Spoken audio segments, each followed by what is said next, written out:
everyone. You're here today. Here with more Sherlock.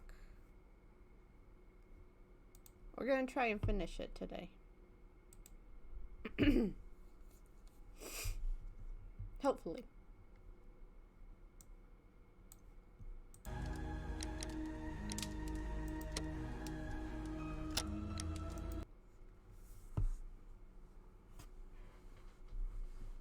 Oh yeah, we're going to go solve a murder at the botanical garden. Wait, do you think this is the one with the pomegranate? Or not the pomegranate, grapefruit. This might be the one with the grapefruit.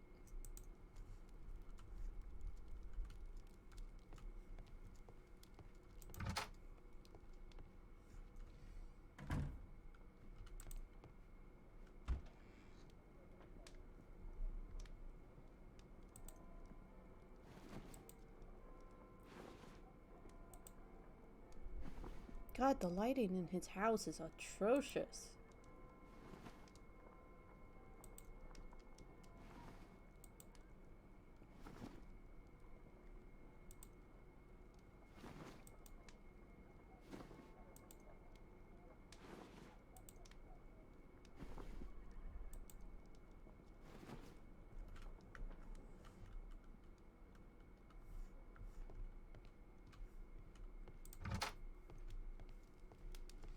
This is where I keep my Okay, post. it did save. Alright, Watson. Are you ready? Hold on.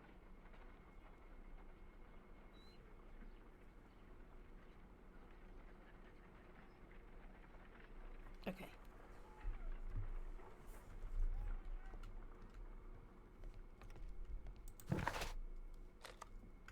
Wait, I'm gonna see if Watson's room has changed at all. What is he writing? The study of cigars. And hold on, what's it say? The psychology of humans.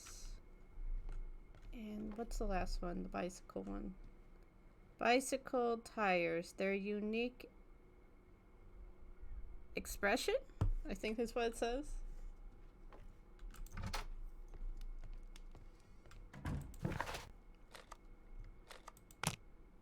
Alright, to the gardens.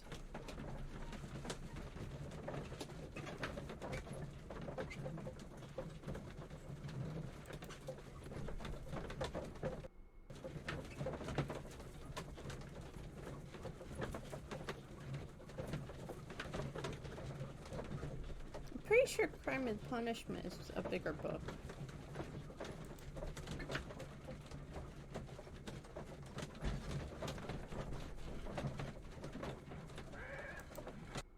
God, that took a moment to load.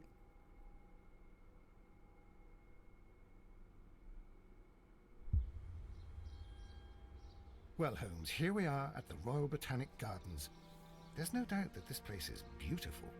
But are you really intent on investigating the theft of the plants? Yes, of course. What are we doing, Holmes? I don't know. Let us find someone who could help us.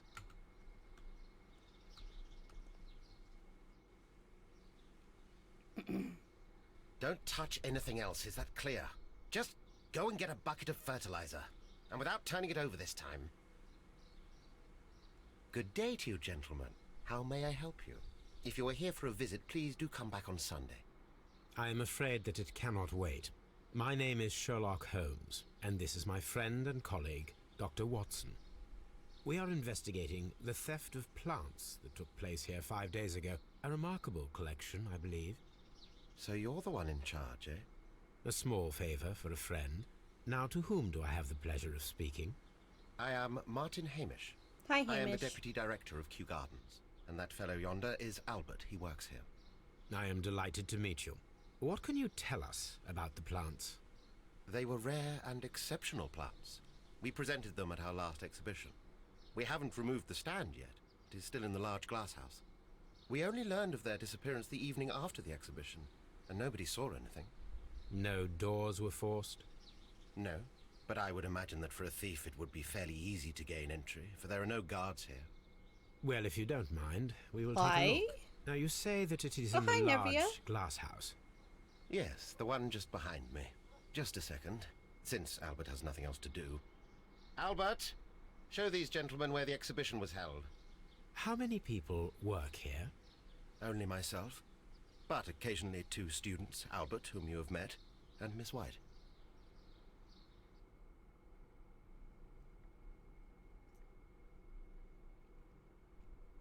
Here it is. This is the place where the stolen plants were exhibited. Thank you. Is there something the matter? Yes, there is.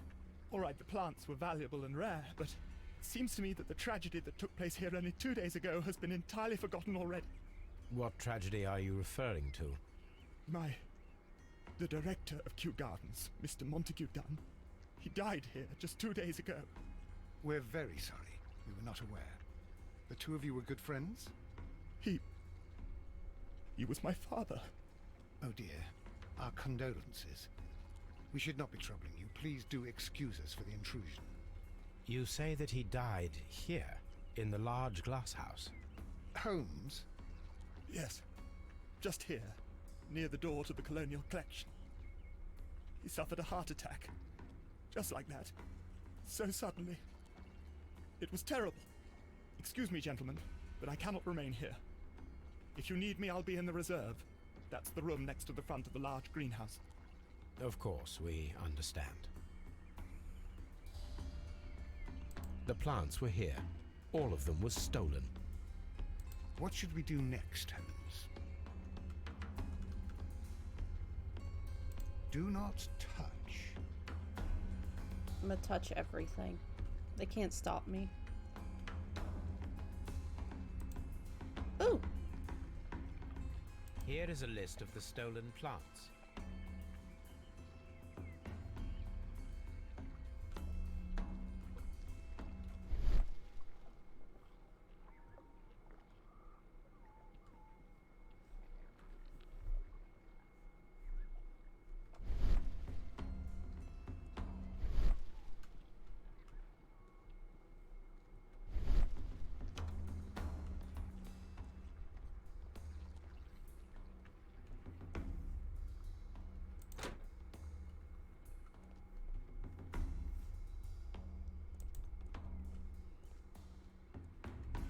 According to this, they have light and moisture control in some parts of the building.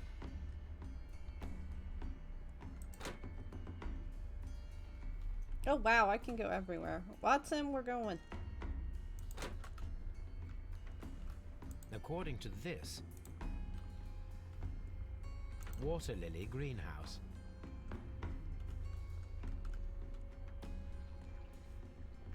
According to Albert, this is where his father, Montague Dunn, was found dead.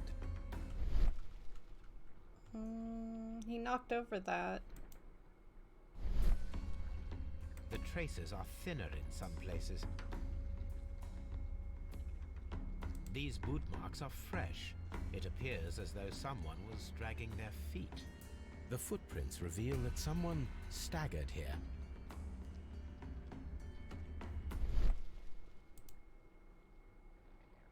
The door was smashed at shoulder height. This door handle is new. It was recently changed. I think what's his name's telling us stories. The esconsson was breached near the handle. The door was forced from the inside of the Colonial Collection Room. The handle was changed afterwards. I think we need to inspect the Colonial Collection Room. Soil. It should have come from a flower pot. The soil on the side of this flower shelf is the same as that on the ground. Fragments of a flower pot.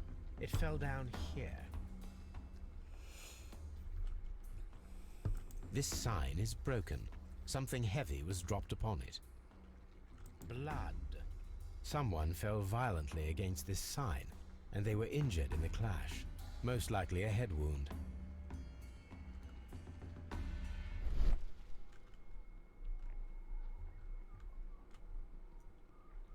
Nope. There's the flower pot.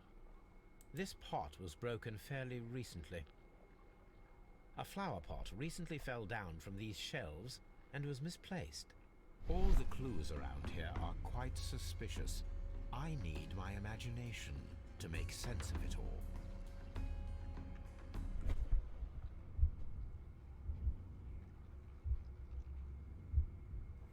Mm.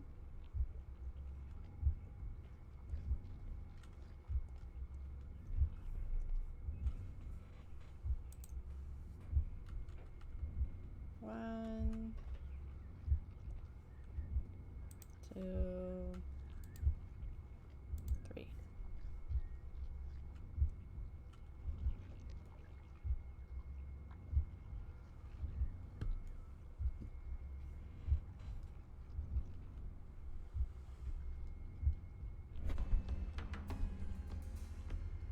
This reconstruction reveals a disturbing fact. Montague Dunn damaged the door of the Colonial Collection Room. He was in a panic, or the door was locked? Was it an accident, or a murder then, I wonder? I think we need to inspect the Colonial Collection. I'm working on it. God. Oh, pretty. Very strange. Half of the Colonial Collection is absent. These windows were perfectly cleaned.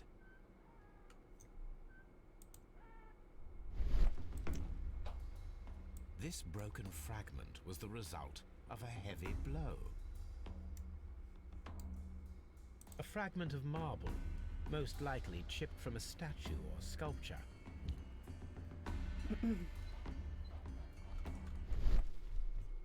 The smell is strong. It is a detergent. Part of this greenhouse was emptied and thoroughly cleaned.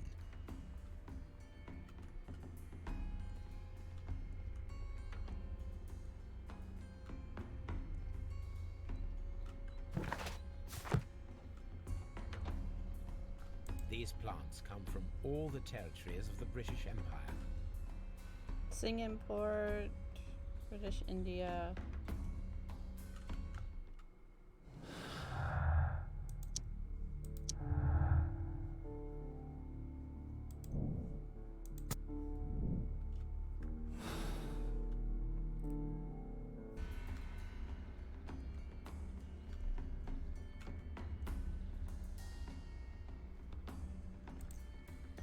According to this, Okay, we're gonna go check out the rest of the place because I really want to see it.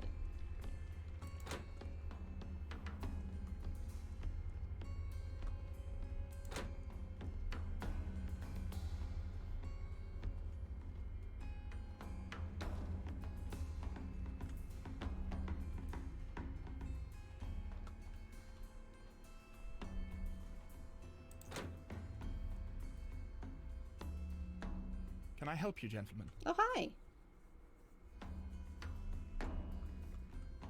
Where the heck did you go? Oh, there you are.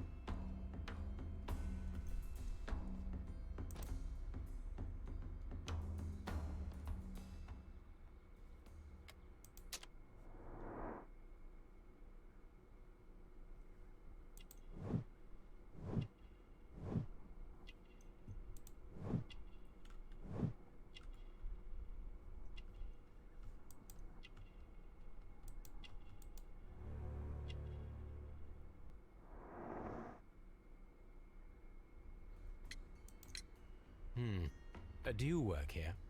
Yes, but part-time only, for I'm also studying botany at the University of London. You're following in your father's footsteps, then. That is commendable. Well, even if botany is not my strongest suit, there are people who say that I could be a good manager. Thank you, young man. We shall see you again soon. Oops, wrong button. Oh, where is Miss White? Oh.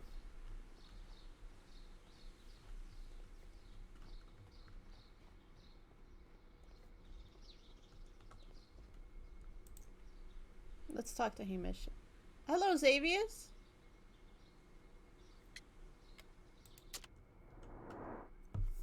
His dad isn't dead. He did a crime. The dad did a crime? Maybe.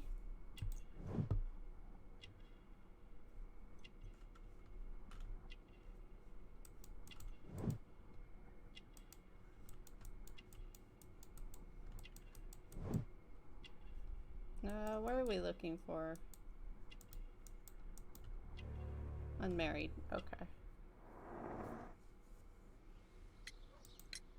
Albert told us about the tragic death of Mr. Dunn, the late director of Kew Gardens. Tragic indeed.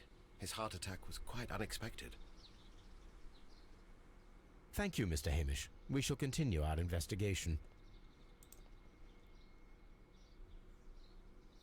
Colonial Collection. Water Lily Greenhouse.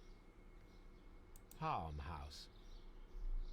Dry Tropics. Nursery. Seed House. Ventilation System. Director's Office, Cloakroom and Laboratory. Reserve. I'm clearly missing something.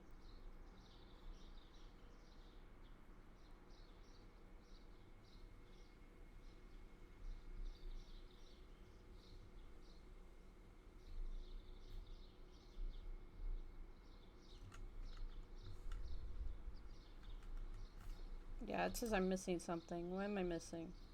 A map of Kew Gardens. There we go.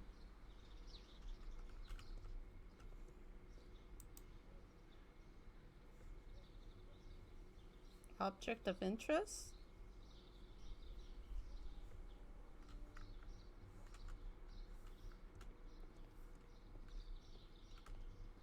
Watson, get your stupid Locked. face out of my face. Locked. Nah.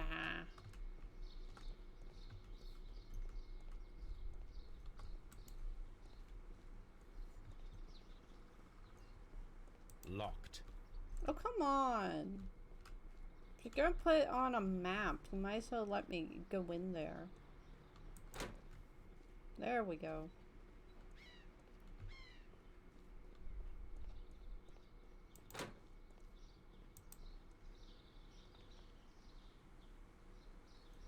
There's a seed house and the ventilation system. I feel like I need to go to the ventilation.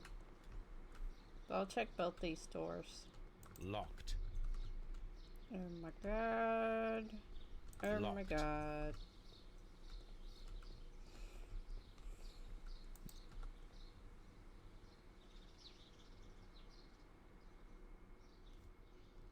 I don't know you're supposed to be talking to a Miss White. Where is she?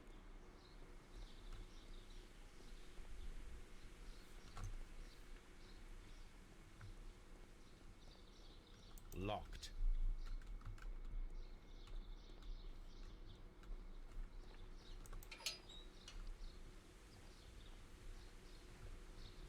A ventilation system. It should regulate the temperature of the staff buildings.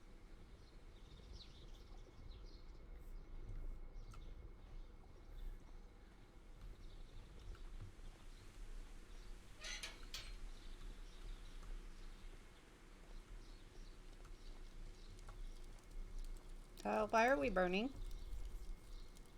A door handle? Why would anyone throw such a thing in the fire? The door handle to the Colonial Collection and that of the fireplace are made of the same material.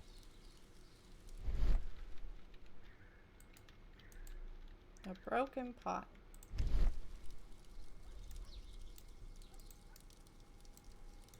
Hello? The symbol is not from Kew Gardens.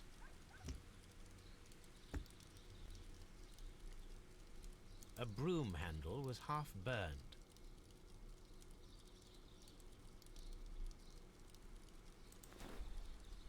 A protective mask. Someone set it alight, but it did not burn. The remains of a picture frame.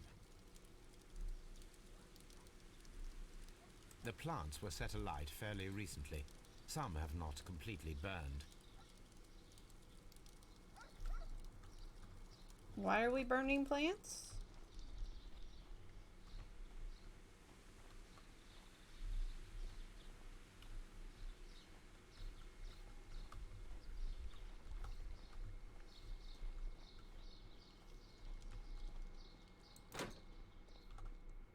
Dry tropics.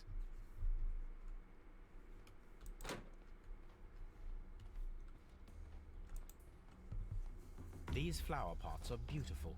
They are intended to be used for exhibition purposes. The symbol is not from Kew Gardens.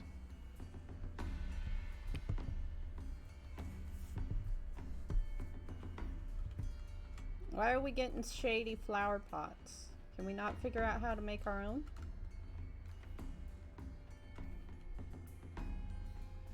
I really hope I look behind me and Watson's just inside a cactus. I really hope so.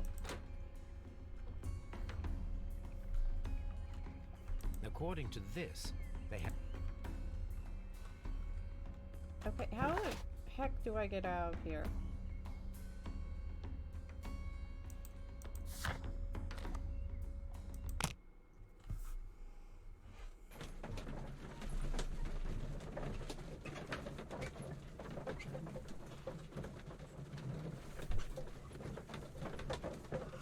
Whew.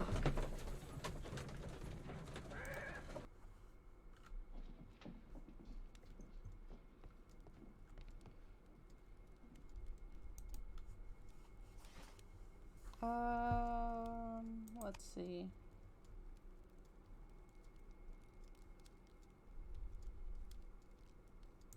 That is not the one.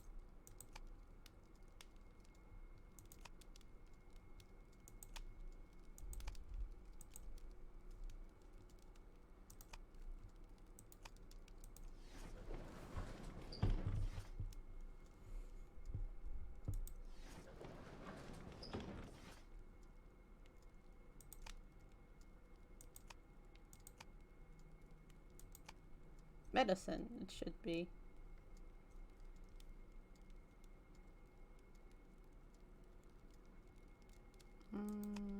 Botany, here we go. That is not the one I need. That is... There they are. Here it is. They're highly toxic. Every single one of them.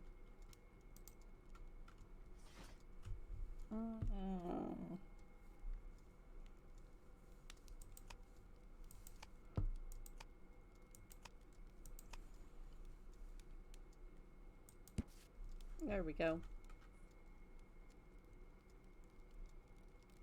Here it is. The Divine Syndicate is not a supplier to Kew Gardens. Besides, there is no address here.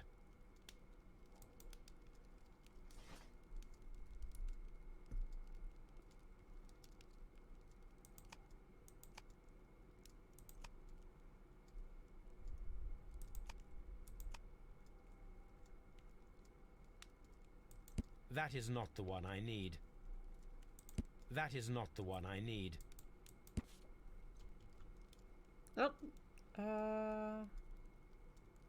It's from a soil and mulch company. Here it is.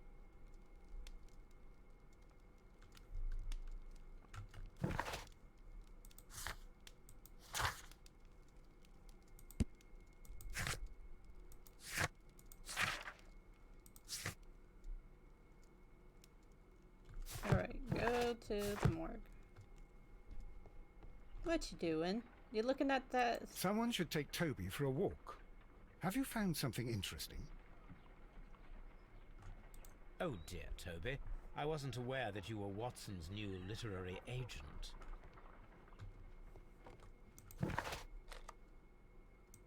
Alright. Am I even allowed to do this?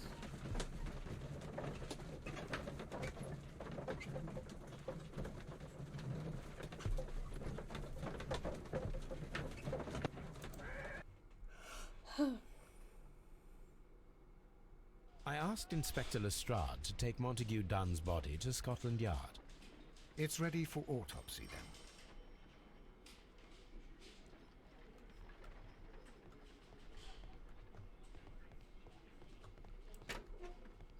Anything in here? This watch is of great value. A membership card for the London Crest Club. A beautiful feather pen of a good make.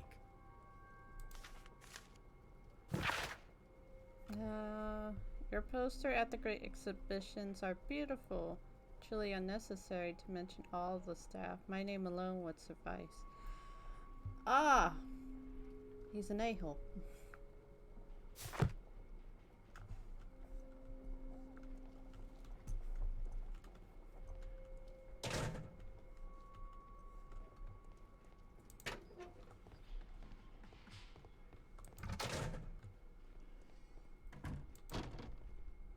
Oh boy. First of all, let us carry out an external examination.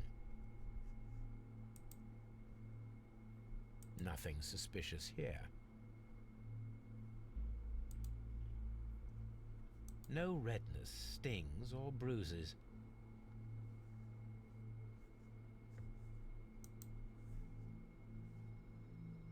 There is an injury to the skull, most probably caused by the fall in the water lily greenhouse. The vessels and the pupil of the eye appear quite normal. The air from the lungs carries a faint floral aroma. There are no suspicious marks upon the chest. Let us finish our external examination so that we can proceed with the autopsy. Now, let us examine the internal organs.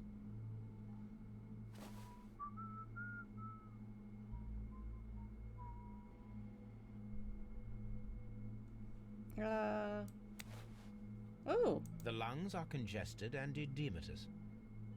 which means what? Oh, The tissue on the inferior lobe of the right lung is damaged, most probably caused by toxins from an unknown plant.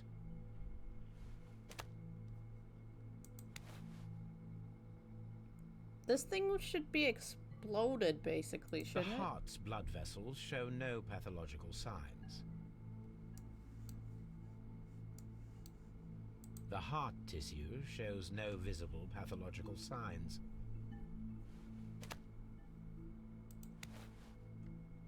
The liver is enlarged. It would seem that he was suffering from an alcohol addiction. The liver tissue is brown. There are no visible pathological signs. Why is the stomach yellow? The stomach tissues show no visible pathological signs.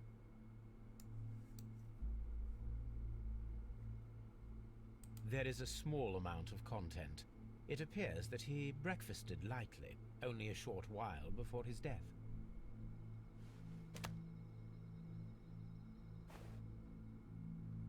My suspicions have been substantiated. Montague Dunn, the director of Kew Gardens, died from poisoning. Plant poisoning, to be more exact. You mean Yes, it is murder. we should inform Lestrade? Yes, but do remember, Watson, that I discovered the murder. The challenge is mine. The challenge, Holmes? We need to locate that deadly plant. Such a perfect murder appeals to me. Murder of any kind appeals to you. Is that all we need to do? No, we also have the people working at Kew Gardens. Martin Hamish and the son of the victim, Albert Dunn. And also Miss White, of whom we spoke with Mr. Hamish. Should we bring them all here for interrogation? No, a few innocuous questions at Kew will suffice, as well as a discreet delve into their personal affairs. Yes, Watson, it is time now to open the doors. Even those in the staff building? I suppose that is necessary. We should also be concerned with the victim himself. After all, we don't know very much about Montague Dunn. You're enjoying this already, aren't you? More than a little.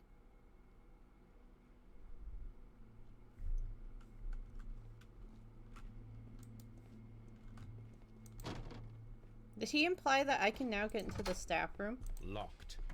You lied to me, Watson.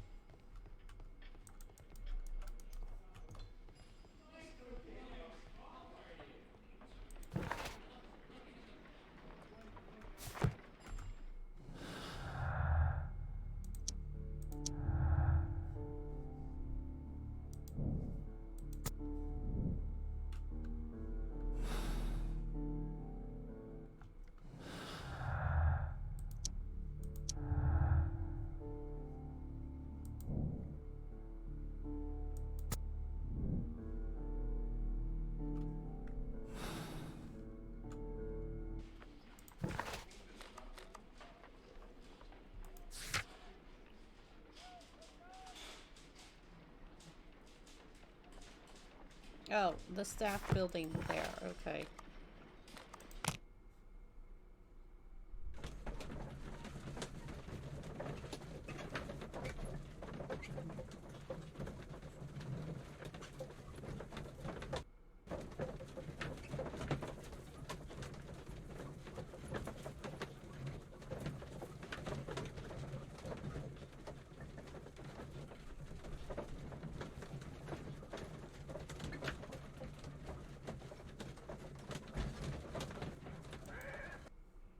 Okay.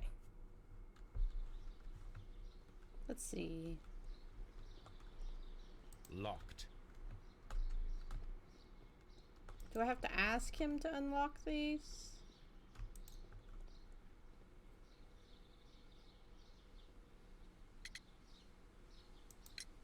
Mr. Hamish, can you explain to us what happened to the colonial collection?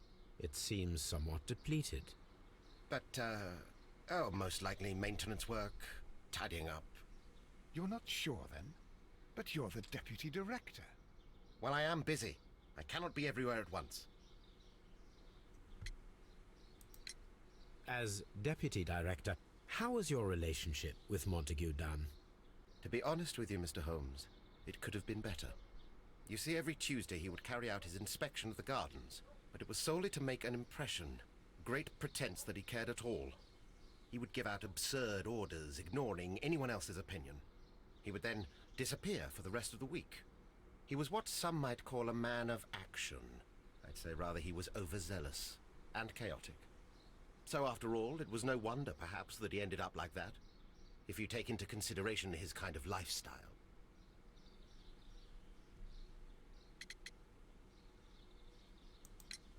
Are you aware of the Divine Syndicate? The Divine what? Is this a joke? No, I am quite serious. What a ridiculous name. Anyway, I have never heard of this syndicate. Tell me, Mr. Hamish, do you grow the more deadly variety of plant here? You mean insectivorous? Yes, but nothing larger than that. What is your opinion of Albert as a student of botany? He's useless. I often tell him so, and I can only give him cleaning tasks. Botany is not his life's work, and his father well knew it. He was furious about it. He was? Oh yes, he forced his son to work here, and he never missed an opportunity to criticize him publicly. Are you able to elaborate on that? Well, for example, with our last exhibition here, Mr. Dunn had Albert make a presentation speech. But then, while the lad was speaking, Mr. Dunn interrupted him, asking him difficult questions, making him look like a failure. It was with the intention of making a fool of him, Mr. Holmes. That must have been terribly humiliating. Yes, he was crushed, and he had to leave. Everybody was making fun of poor Albert. That is, except for Miss Margaret White, who is such a nice lady and who always takes pity on Albert. Where is she? I can't find her. You mentioned a Miss White. Would you tell us more about her? She is a student who works here part-time. She is quite charming indeed. She possesses a great talent for botany. You should take a look at some of her experiments that she carried out in the laboratory. Ah, if only she were not so naive. Why naive? The way she used to flutter around Mr. Montague Dunn. And he... why, he couldn't help but be flattered by all her attention. How could an intelligent woman such as Miss White not see through his game? I can only scratch my head and wonder. You mentioned that Mr. Dunn led a particular lifestyle. Well, it's no secret that he enjoyed, celebrating, shall we say? He was a member of the London Smart Set. He was famous for it. That And... he had an eye for the ladies, to put it mildly, Mr. Holmes. Mr. Hamish, can you tell us who holds the keys to the locked greenhouses? That would be Albert, Mr. Dunn's son. Yes, Albert keeps all the keys, and one can only imagine why. What do you mean? Well, he was never interested in Kew Gardens before.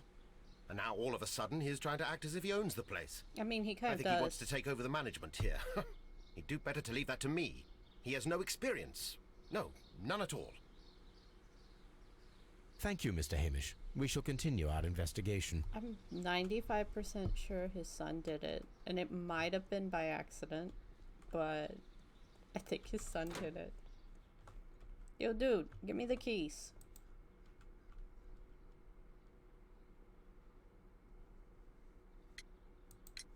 Who is Miss Margaret White? Ah, she is the young lady who studies with me. She visits here sometimes to help out with the greenhouses. In fact, she should be here today. She wanted to work at the seed house. That's the small greenhouse across from the large glass house. We noticed that a part of the colonial collection has been cleared. Ah, at the moment I'm just dealing with the storage room. I don't know much about the other rooms. I imagine that your relationship with your father may have been a strained one. Yes. I cannot say that he was a kind man, for he never listened to me at all. He forced me to work here. But now, after his death, I've been pondering it over. Perhaps he wasn't so wrong about me after all. I have to follow his path. I have to manage Kew Gardens. And I can do it. I can be as good as any other who works here. Would you please tell us about Martin Hamish, the Deputy Director? Well, I have to tell you that Mr. Hamish is not and has never been the Deputy Director of Kew Gardens. My father would not have tolerated it. Indeed? That is most interesting. He told us that he was. Yes, because he believes that the management should be passed down to him now that my father is dead. But in actual fact, Mr. Hamish only has the honor of being the garden's longest-serving employee. In fact, if we are to think logically at all, it should be me who takes over the management of Kew Gardens. Do you not have a good relationship with Mr. Hamish? I suppose so. But we have very little in common. Mr. Hamish loves his plants and Kew Gardens, and I cannot say that I share his passion. I see. And how was his relationship with your father? Oh, he hated my father. It was obvious. He would be furious whenever my father boasted of Kew Gardens in the newspapers or at conferences. He was convinced that my father was stealing all of the credit for Okay, himself. so I'm But going to make a my father treated Mr. decision Hamish in the same between way as he treated anyone, the deputy or the dismissively. son. with indifference. Lovely. Tell me, have you ever heard of the Divine Syndicate? No, I cannot say that I have. Might be Do you Miss hold the White keys just to all of these to locked piss doors? him off, but I'm pretty sure Yes, it's you the can have son. them. But I cannot give you the keys to the cloakroom. The employees' effects are private. I am sure you understand. Thank you, young man. We shall see you again soon. Alright. Now I can go almost everywhere. Thank you. No?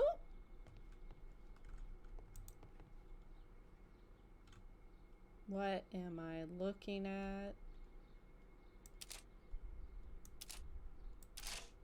Oh. Lovely. Okay.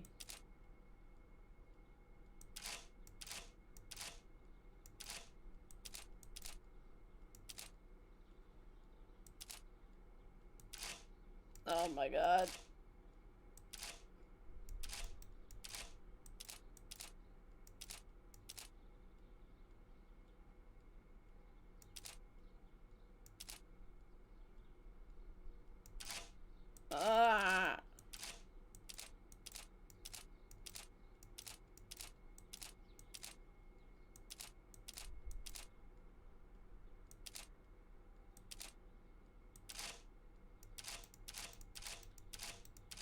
Oh, this is gonna take a while.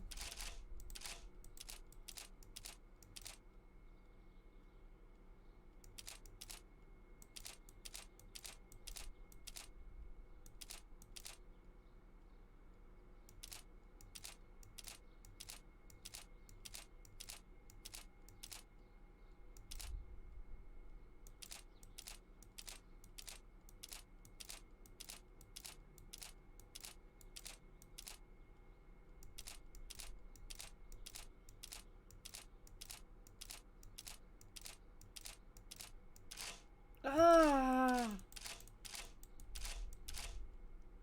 I hate this.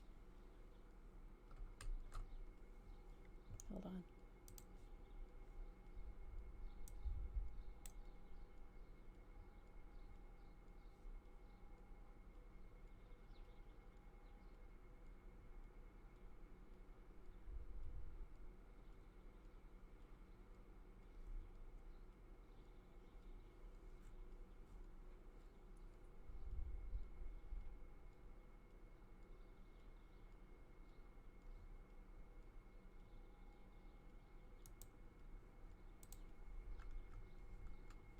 I don't think... I'm gonna try one more time, and then I'm gonna skip, because I don't have the memory capacity to do this.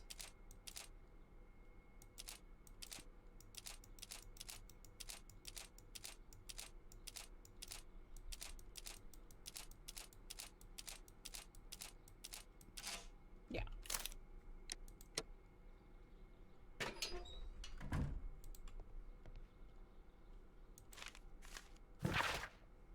Dear, please allow me to express my disappointment upon reading. I'm paying you to defend me, not accuse me. Our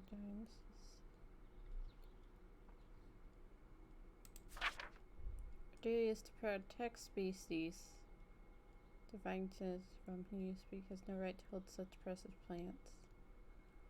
So I must respectfully ask you once again to notarize the permission on these plants. Documents were sent to you on Monday. As I asked you last time for the return of our dear sister. I do not belong to you. You do not have permission.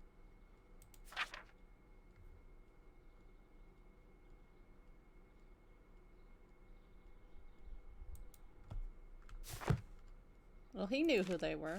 I suggest that we don't tell Miss Margaret White about this document.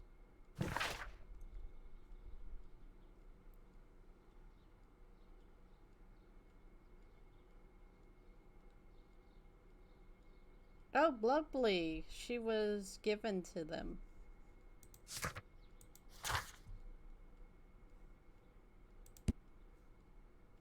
Oh, I need to find a statue.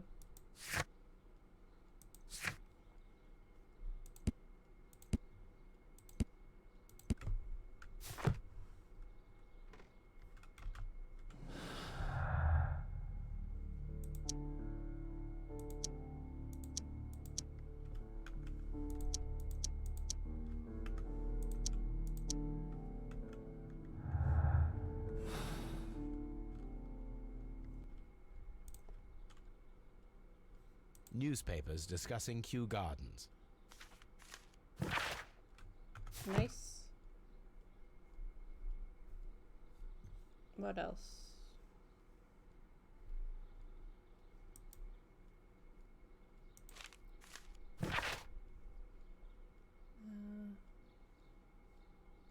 Point out, you are no longer in need of my support and you are able to stand up on yourself. I give you back your freedom.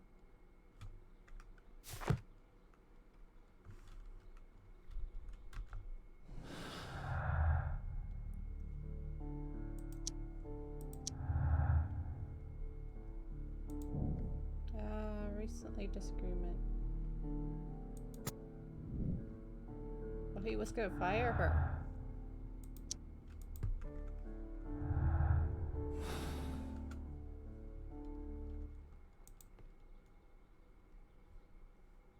French wine, a remarkable vintage. Champagne. Montague Dunn had good taste.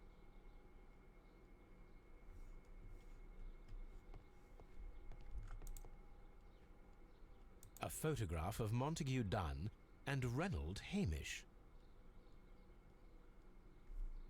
Look at this graph. What should we do next, Holmes?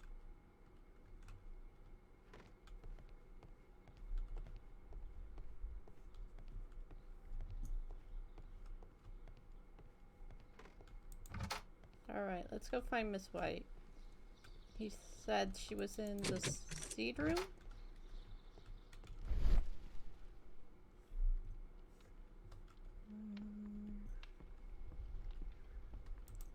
What are we looking at here?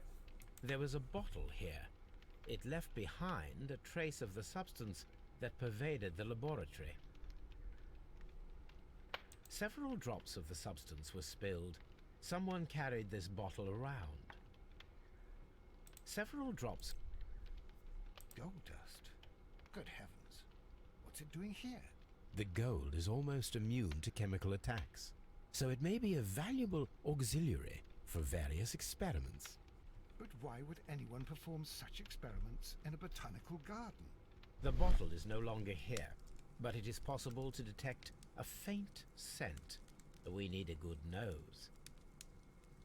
Doggo time! We'll bring him in a second.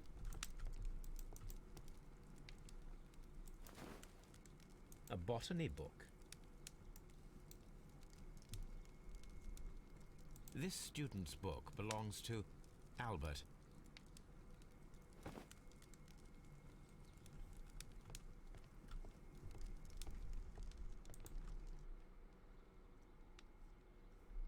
It appears as though the protective equipment is missing from here. Gloves, waterproof aprons, everything one might need for self-protection. Do they grow dangerous plants here? Such masks are generally worn when dealing with toxic chemicals. Locked. Holmes, Albert Dunn didn't give us the key to this door. It does not matter. We will open it. Oh boy.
Oh, it moves.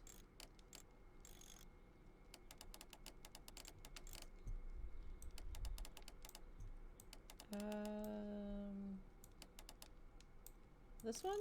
Yeah, that one.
There we go, finally.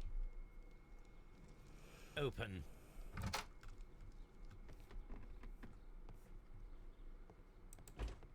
Miss White's locker. A draft of the letter that Miss White sent to her parents. I write this letter with reluctance to ask for your help. My stays and housing costs have proven more expensive than I had anticipated. I fear, therefore, I may not be able to manage in the long term. I know we have our disagreements, but would you be so heartless to allow your daughter to fail her studies due to lack of money? Apparently, Miss White is a capable student. A vanity purse. It is of high quality.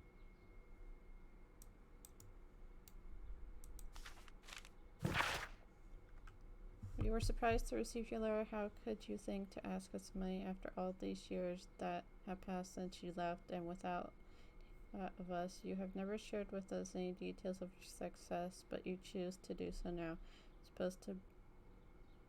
We suppose you must be ashamed of us, for we are not from the same high class as your new friends. Yes, we are modest people, but you should learn to put your family first, as we at home have always done, and none of us ever compromised their reputation. As it appears, you've already with your employer, Mr. Jim. No, Margaret, it is you who makes us feel ashamed.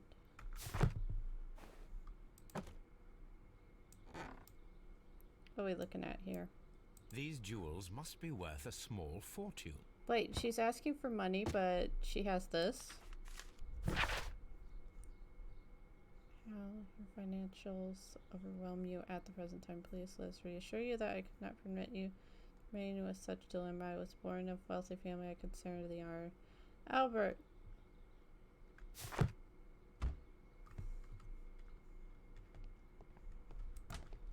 Martin Hamish's locker.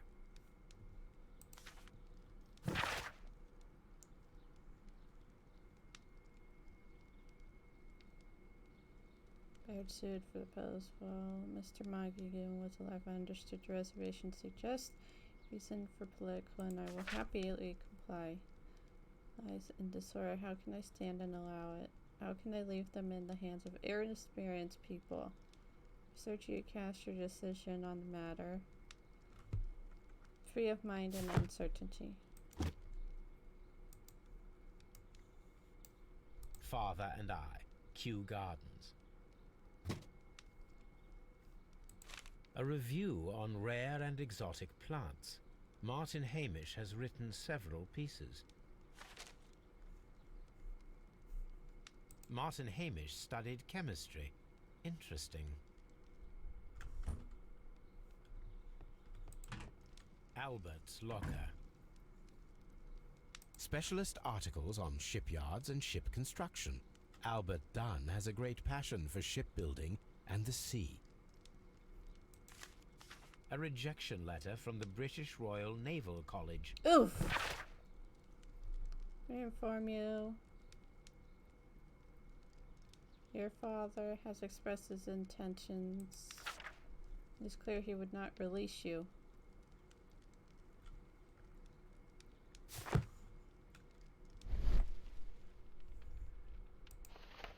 Young Albert, standing with a woman in front of London University.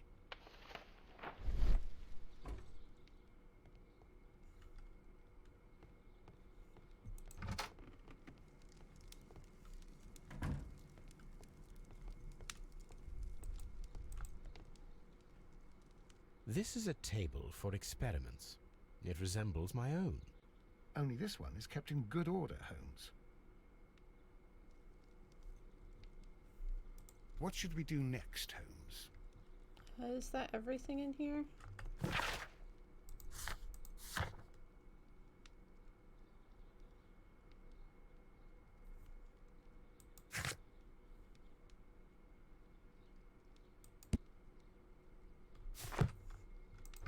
Alright, we'll search the archives and bring Toby.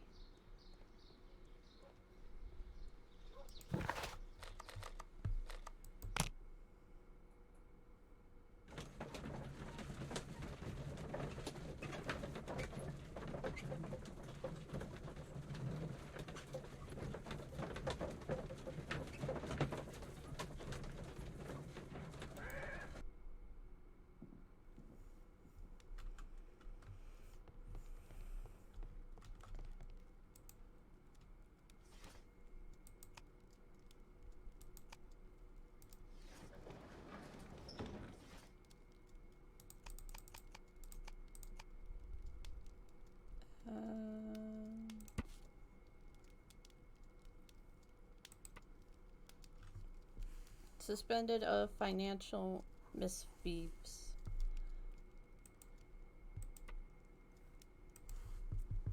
Here it is. And here is the Divine Syndicate's address. Perfect. It is time to find out what they have against Montague Dunn. Let's take Toby to the garden first. Come on, Toby. We have some work for you to do. Let us go to Kew Gardens. Oh dear, Toby.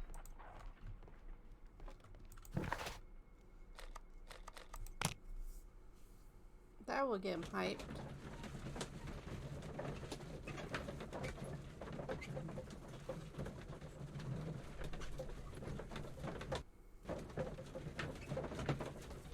All right.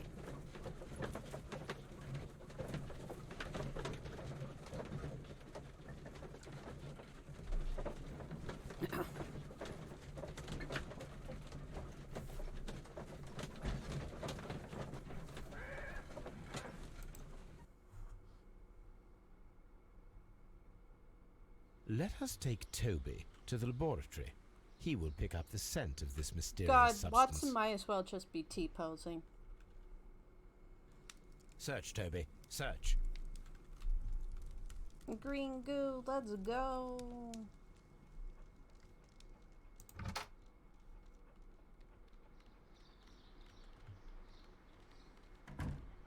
Oh my god, he's so slow. Go, dog, go, go. Go, dog, go, go.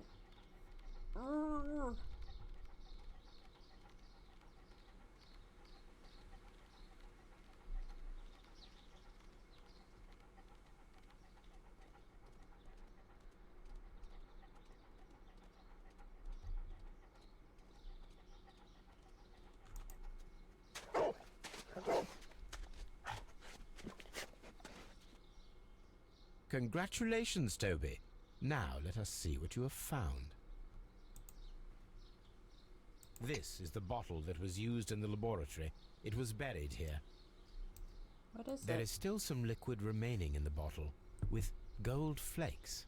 A tiny caterpillar. Not surprising to see one in a garden, but at the bottom of a bottle. They were experimenting on caterpillars? Okay, Toby, you can play here. Brave Toby. The best nose in the British Empire.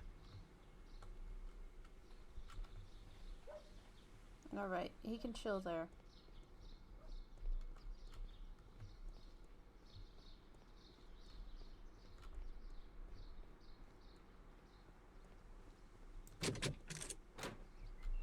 Nursery.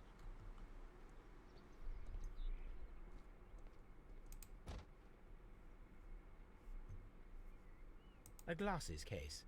It is empty. A thesis, written by Martin Hamish. This area serves as Martin Hamish's office.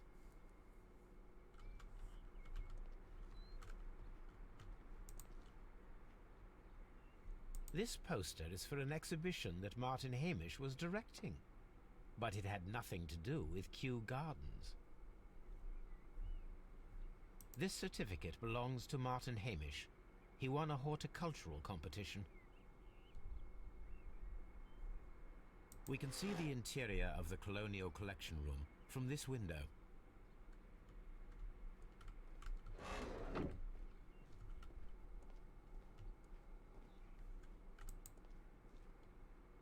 An award presented to Martin Hamish for Best Grower of the Year. A master's degree diploma. He knows what he's It doing. belongs to Martin Hamish. Though I figured he would.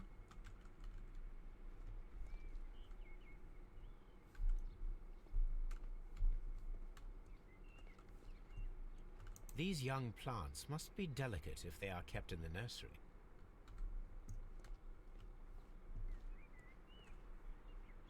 What are these?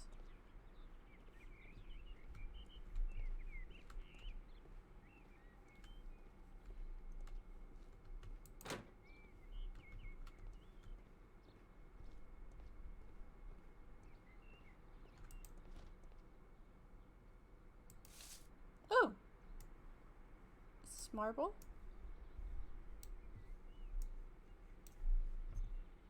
It is a bust of Montague Dunn.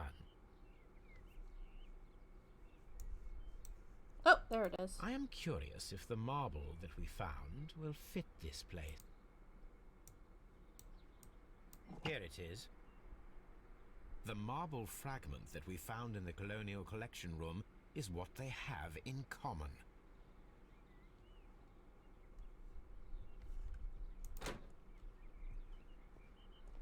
The seeds of plant species are stored here.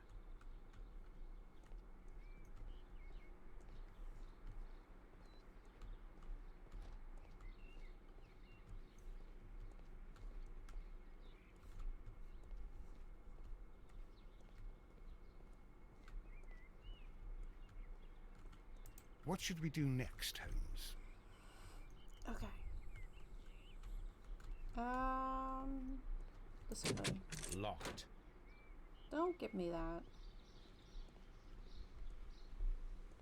Seed house. Open.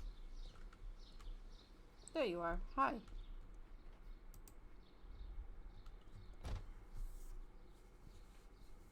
Good day to you, miss. You have some very beautiful plants here. Why, thank you, sir. And good day to you, too. But... Oh, I do beg your pardon. My name is Dr. John Watson. This is my good friend, Mr. Sherlock Holmes. I am honored to make your acquaintance, gentlemen. My name is Margaret White. Excuse me, but are you Sherlock Holmes, the great detective? Yes, I am he. What a pleasure to see you here at Kew Gardens. Are you working on a case?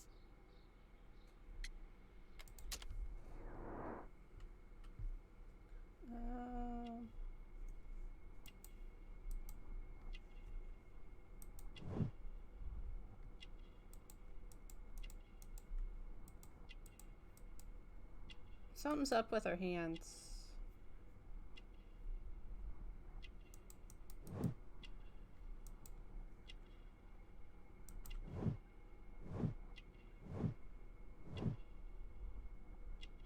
Okay.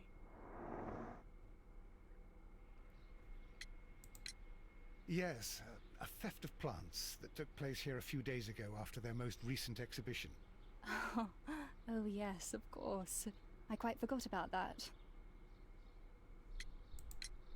Oh, it's quite understandable that you might forget about the theft of the plants, miss, after the tragedy that took place here. Yes. The director was a truly good man. It is such a terrible misfortune.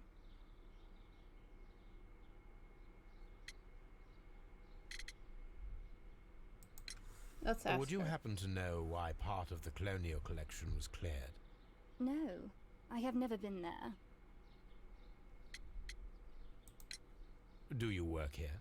Part-time only. I am a biology student at the London University. I attend the same classes as the son of Mr. Montague Dunn. That is how I found my chance to work here for part of my thesis, you see. It is a great honor. How well did you know Mr. Montague Dunn? He was a master, a Learning great so leader. much. I saw him almost as a spiritual father. He had an exceptional nature? Oh yes, indeed. He was always so active and so optimistic and very nice to me. Although he could behave harshly towards his son. Why so? He loved his son dearly and wanted the very best for him. It made him extremely demanding. Albert, who is naturally shy, suffered because of it. The Divine Syndicate. Does that name mean anything to you, by any chance? Not at all. But it is a very pretty name. Most of the doors in Kew Gardens are locked.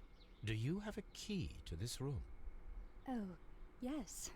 Albert gave me a set of duplicate keys. Ah, He agreed I might carry out my studies without disturbing him. It is only temporary. so she has a key to everywhere. Thank you, miss. None of the 3 people who work at Kew Gardens know why half of the colonial collection was cleared. So, someone is lying. It is obvious.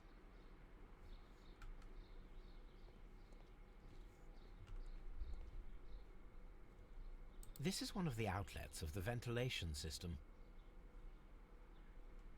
This is one of the outlets.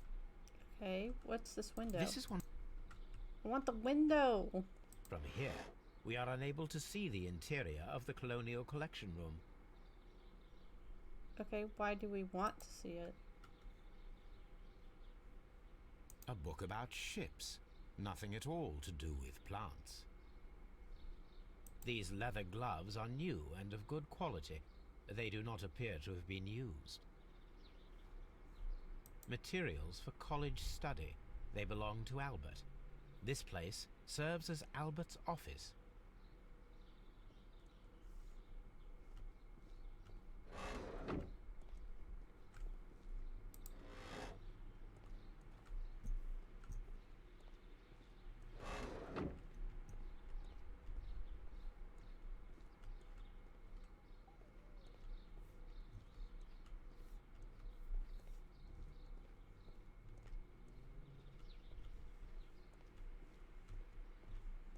Poor Mr. Montague Dunn. It is so awful. I feel like that's sarcasm.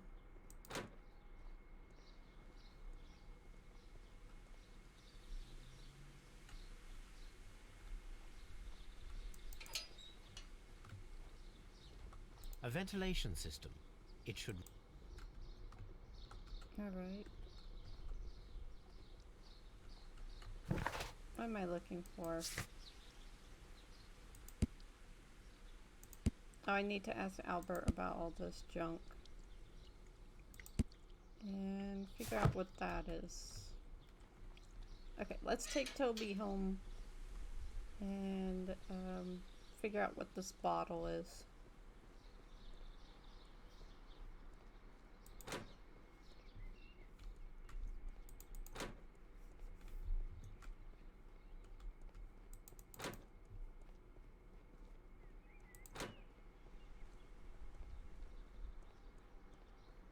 I wish I could flick the camera behind me to see Watson just running in the ground.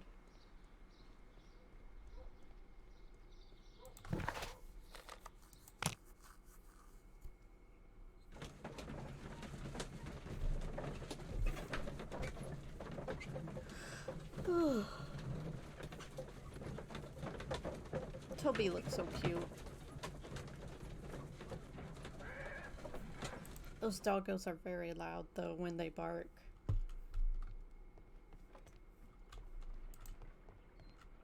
Let us determine just what we have found here. Let us pour liquid from the bottle into a test tube to perform an analysis. This is the bottle that we found hidden at Kew Gardens. Let us use a pipette to take a sample of the liquid and fill... Okay.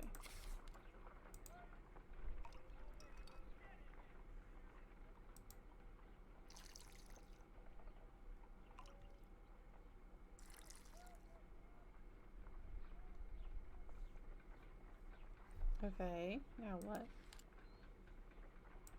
A colorless, water-based liquid.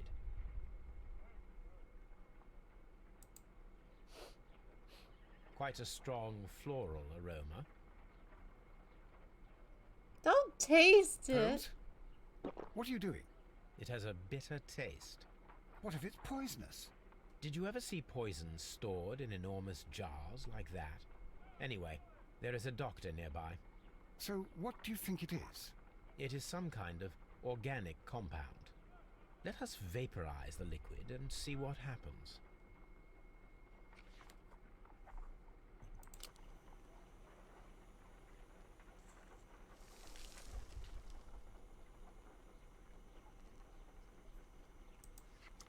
Small colorless crystals. Colorless, tiny crystals that are soluble in water, with a floral smell and a bitter taste. Watson, could you pass me that small bottle, please? Of course. Here you are. Holmes, do you know what it is? Wagner's reagent. There was a label on the bottle that you passed to me. No, Holmes, I meant the bottle that we found. Let me add the reagent and see if there is any sediment, and then I shall tell you. I need to take a pipette. Ah.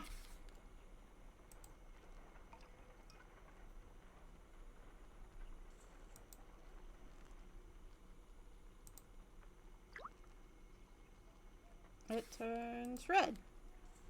Red sediment, just as I suspected. This liquid is of organic origin. It contains some alkaloid. Most likely it is unstable, and that is why there is a quantity of gold dust to prevent contamination. This mixture is probably a fertilizer. Someone was carrying out unusual experiments in the garden's laboratory. What, for like a better fertilizer? Oh dear, Toby. Do I have anything else? No, I just need to talk to Albert and go to the Divine Syndicate. I probably should go there first, because I'm sure they're gonna have a lot of things for Albert. Oh, it probably, what's her name, because she belongs to them. This place is beautiful, Holmes. Its atmosphere is remarkably soothing. Let us find someone who could help us. Oh, this music's nice.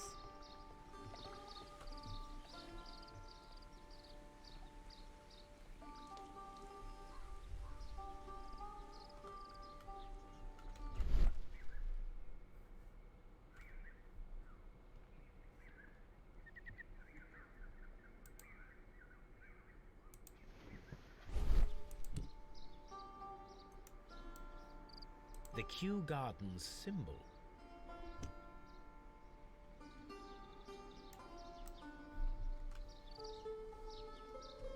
So if they say they don't know anything about Kew Gardens,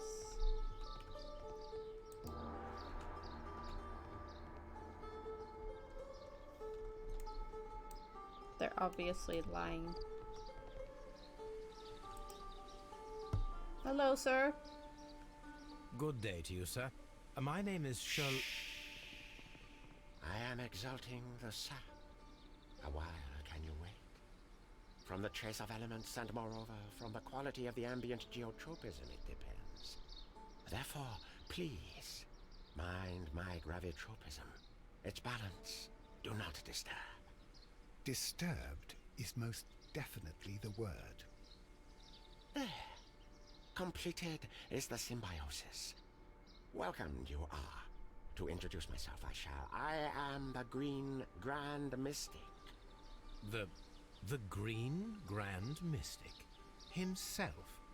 This is me. Who am I speaking to? We are two gentlemen who are extremely interested in the vegetation philosophy that is advocated by this establishment. Listening to you, I am.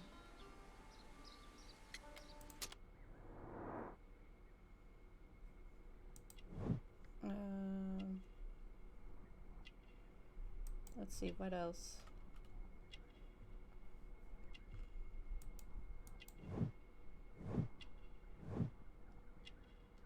He touches chemicals of some sort.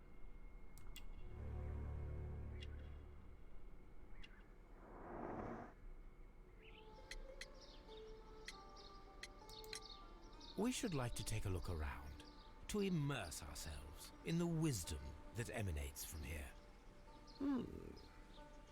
It is a school of anastomosis, the divine scholastic syndicate for vegetation veneration and meditation. You may say, the divine syndicate, glory to the eukaryotic. Only true devotees, those whose hearts are ready to spermatophize in sharing of knowledge, are permitted to physically enter our vegetable kingdom and its wisdom. And to be permitted, you must earn it. Yes. Oh my god. Do you have friends at Kew Gardens? None. Not worthy they are. No, hold on. It's the, Do you have... None. Not worthy they are.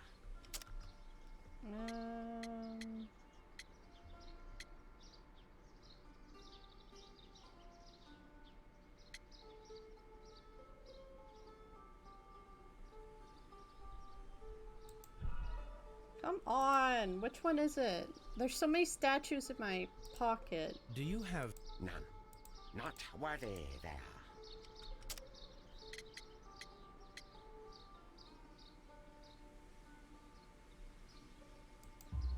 There. Nevertheless, we have seen Kew Gardens flower pots in your yard.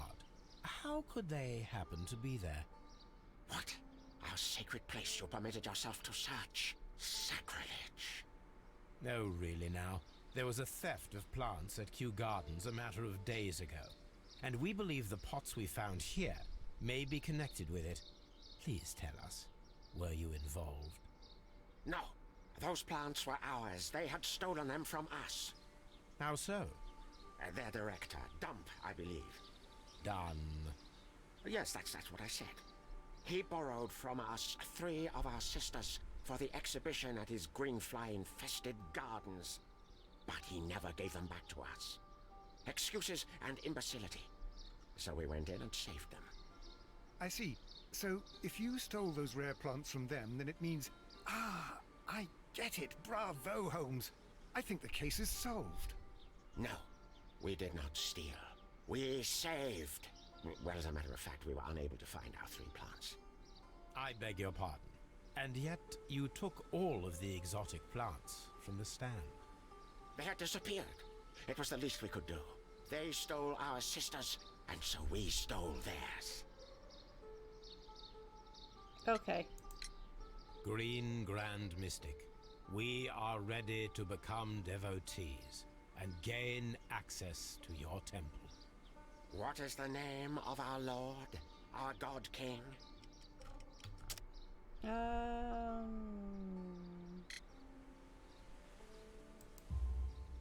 Our God King's name is Treewan, Green Grand Mystic. Oh la, good, good, I like you. Here is the holy key to the wisdom place. Holy donation can you make whenever you so wish. Thank you so much. I pray you to taste our fertilizer substance. From the burdens of life it helps to free. But of course. Raw sap, it is called. It is near the entrance. What is it? Well, we will leave you to your meditation.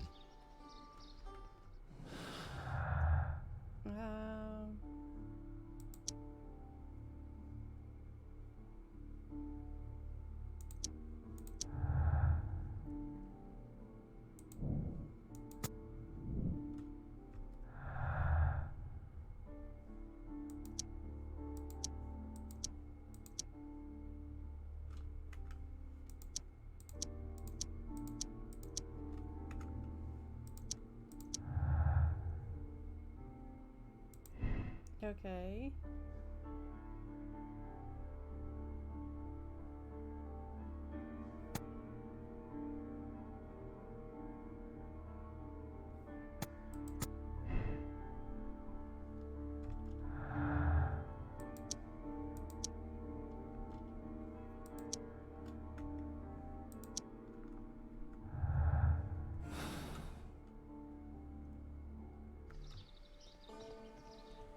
They couldn't find their plants, so they stole plants.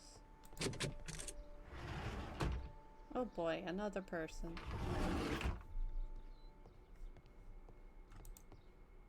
That should be the raw sap Oh that the boy! Green Grand Mystic spoke of. What is it?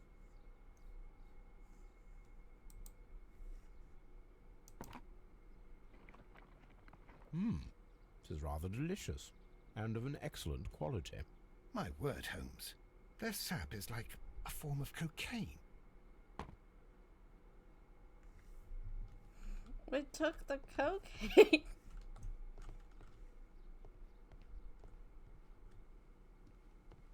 This must be Treewan, the Divine Syndicate's god. That's a creepy Cthulhu monster. Hello, sir. Praise the grand tree. Praise it.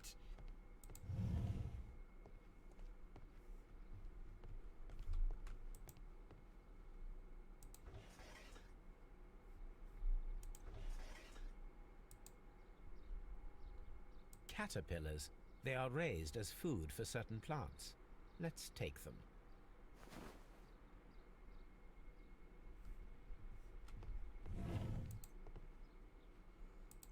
Oh, a Venus. A tropical plant. Nothing of interest.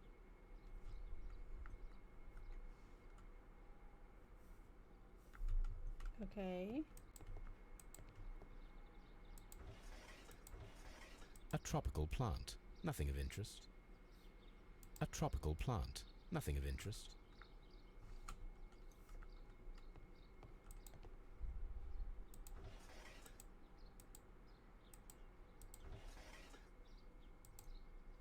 A tropical.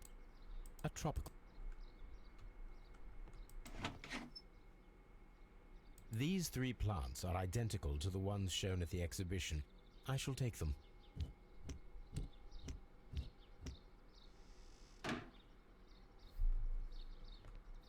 I'm just kidnapping plants now. A trop.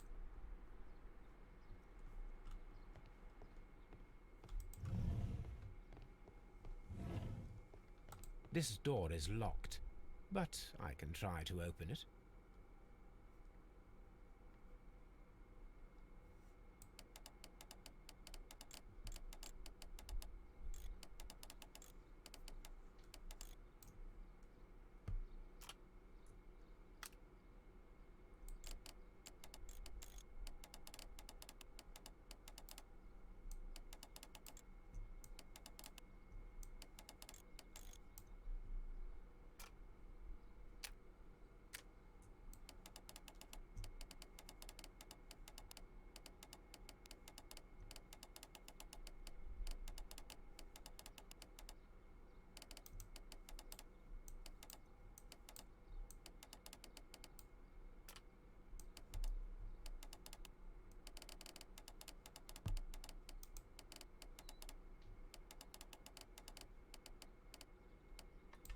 There we go.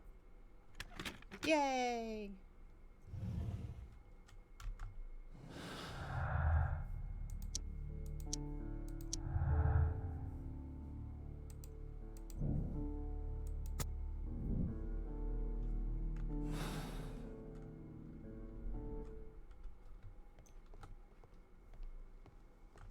These instruments are used for smoking opium.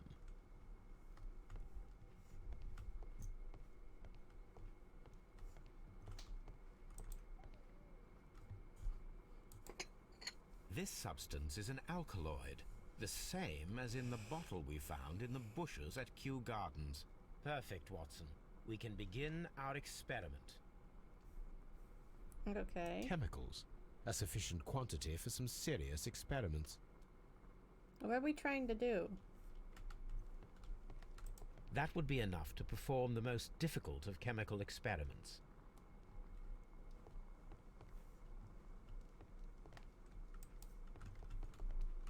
A vast amount of opium.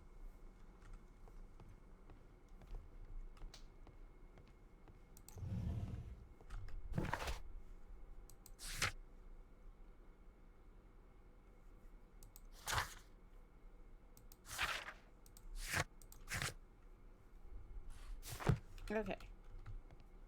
Let's go test the caterpillars.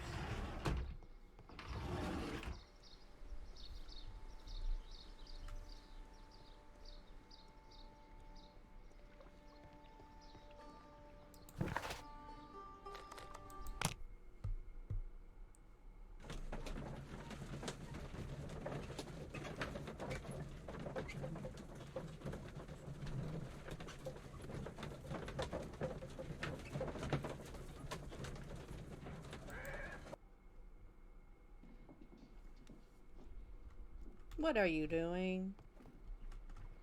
This green grand mystic fellow seems rather suspicious, Holmes. What should we do next, Holmes?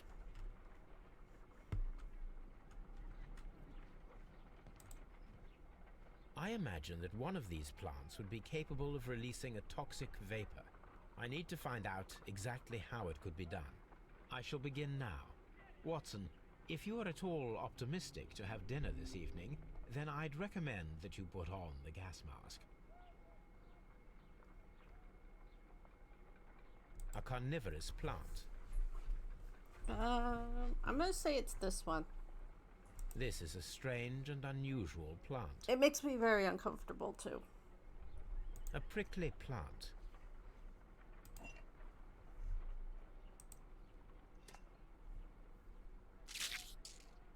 Oh, you're violent.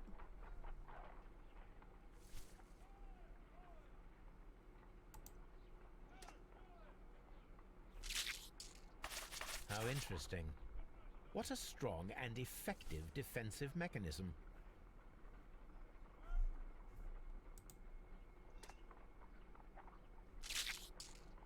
I find the behavior of predators utterly fascinating.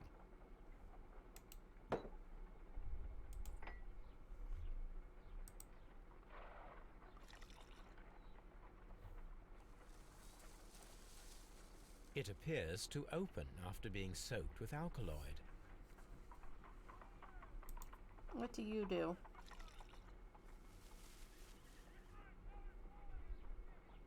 This plant becomes inactive after being drenched with alkaloid.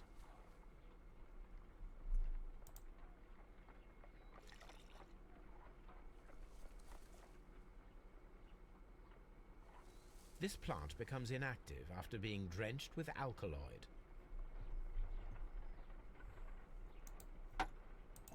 This one opened, so let's try now. It closed again. I believe I saw a small cloud of gas. I wonder what secrets this plant is hiding. Perhaps if we agitate it to a greater extent whilst it is opened, it will reveal a little more. I am interested in what might occur if the prickly plant should shoot at it.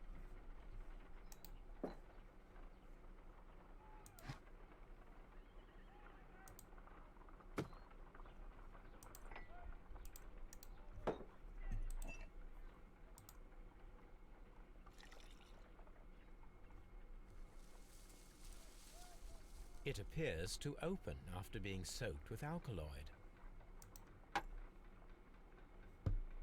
How am I gonna get to spike it?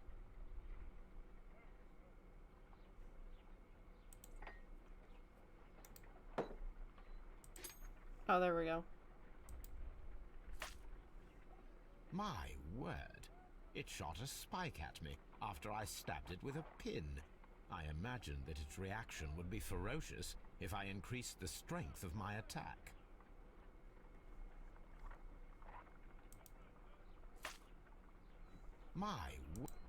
Okay.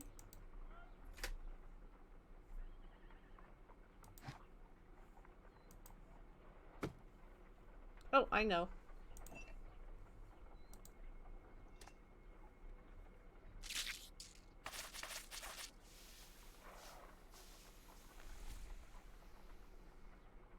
Toxic gas with spores. Extraordinary. The plants would be capable of killing only if they were directly next to the victim and stimulated at precisely the right moment. Let us take our caterpillars to the Colonial Collection Room. We may see things more clearly there. It is too early, Watson. Our suspects will be there. Let us investigate Kew Gardens one more time and ask some questions.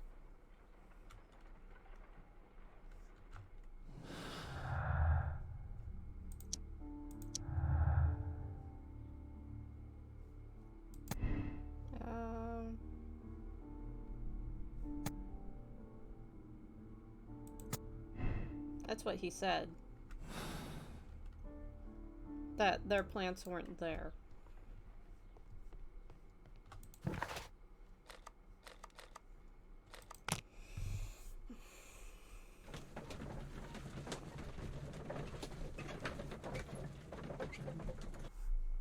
Who is pinging me?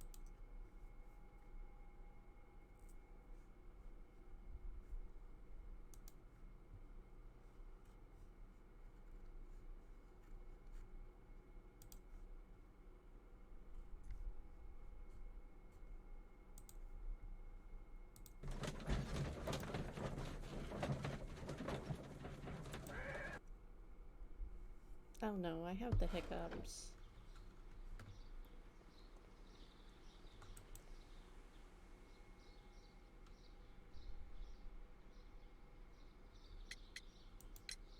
Mr. Hamish, was someone from your family connected with Kew Gardens? Family? No. I'm the only one with a passion for botany.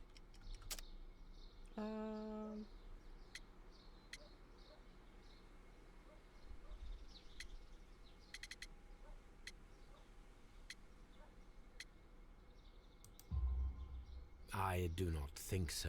This photograph of you and your father at Kew Gardens suggests the opposite. But you have no right to. Do tell us more about your father. He was, indeed, the greatest botanist of his time in the British Empire. He worked together with Montague Dunn until the end of his life. He brought me in at the age of 12.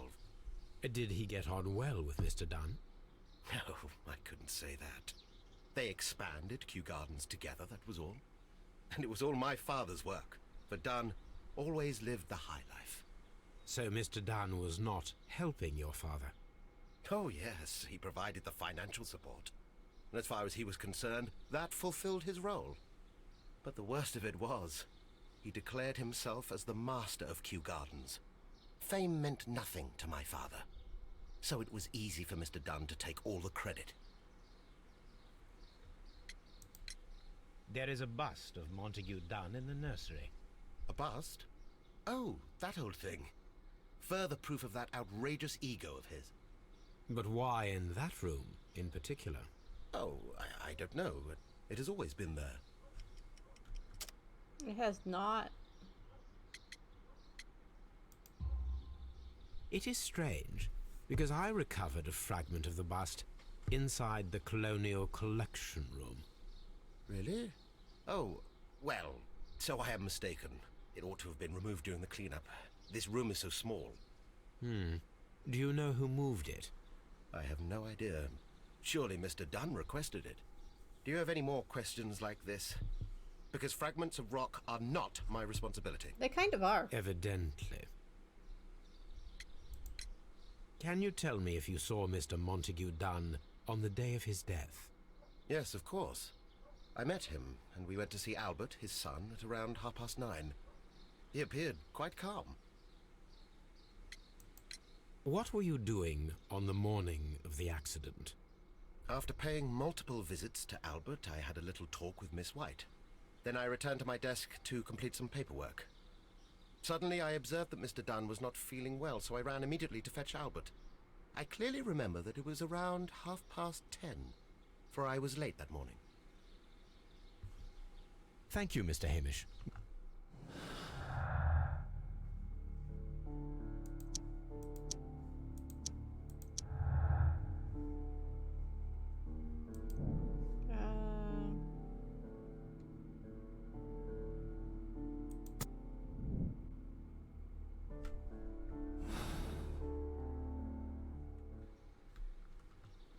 All right.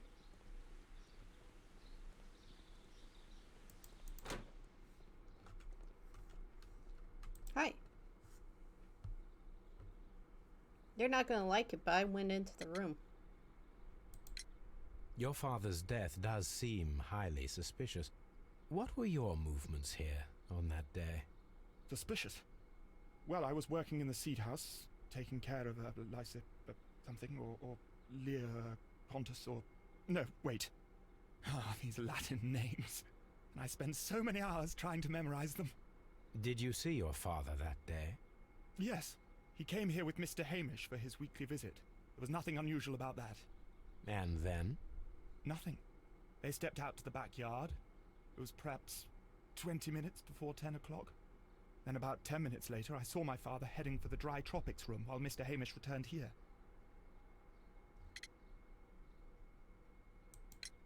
And Mr. Hamish and Miss White, what were they both doing that morning? Mr. Hamish visited me a couple of times. I also saw him returning from talking with Miss White, and that was at 10 minutes past 10. But then he ran back here to me to tell me that my father was feeling unwell. We hurried across to the water lily room, and I found my father lying dead on the floor. Oh my God. I perceive that you are passionate about the Royal Navy. Passionate? No, not really. I like ships, that is all. Are you quite sure? You do not seem to be so interested in plants. It's difficult, that's all. My future is here. It has never been about anything else. That's not true.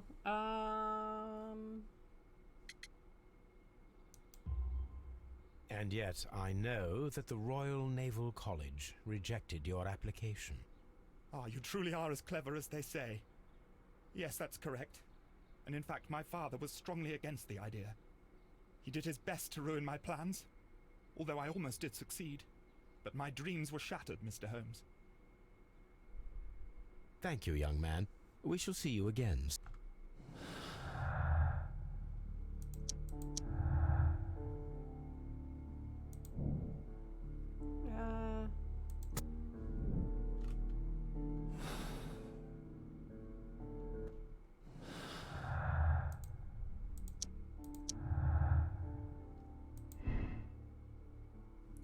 Not very good, and then doubtfully learned.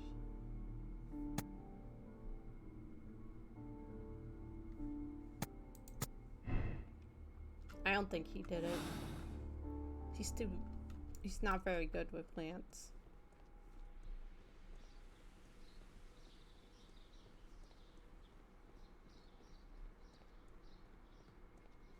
Who else do I have to talk to?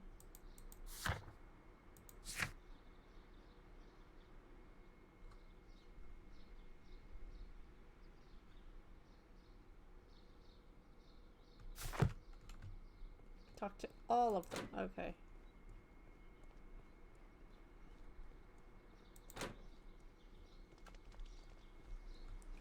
I think she's in here.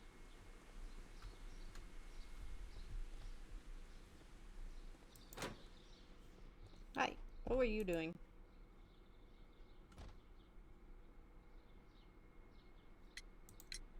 Can you tell me what Mr. Dunn was doing upon the day of his death? I can, but there is nothing very special to say. I was in the laboratory when I saw Mr. Dunn heading towards me. Tuesday is the day of his weekly visit. It was supposed to be at 9, but he was 10 minutes late, as usual. And then? Well, he came in to say good morning. Then I saw him spend 2 or 3 minutes by the plants outside the laboratory. After that, he ran out in the direction of the nursery, where Mr. Hamish was working. He was always in a rush during the inspection, you see. I would pity anyone who stood in his way. And that was the last time you saw him? Yes. I stayed in the laboratory until 20 minutes to 11, when I heard the cries of Albert and Mr. Hamish from the large glass house. I joined them as soon as I could, for I knew that something must be very wrong. What exactly were you doing in the laboratory? I was recording an experiment for my thesis. I only stopped my work once when Mr. Hamish visited me briefly around 10 o'clock. You say you were recording an experiment when the tragedy occurred. Might I listen to the roll? Certainly. Please do. You will find it in the laboratory. It is number 320. Thank you, miss. Everyone has gone, Holmes. The way is clear.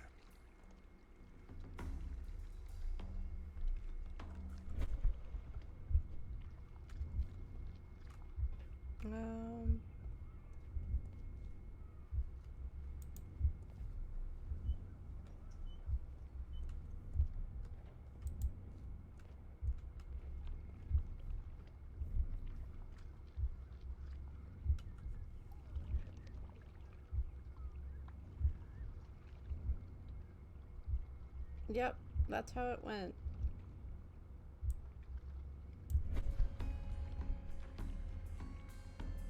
When Montague Dunn was standing close by the plants, the caterpillars were released and caused the deadly spores to activate. Panicking, and likely already half asphyxiated, Montague Dunn started back and knocked over the bust. He rushed to the door, but it was locked. He had to force it open with his shoulder. We already know the outcome. Montague Dunn collapsed and died, not far from the pool. Well, it is time to perform our experiment on the ventilation system.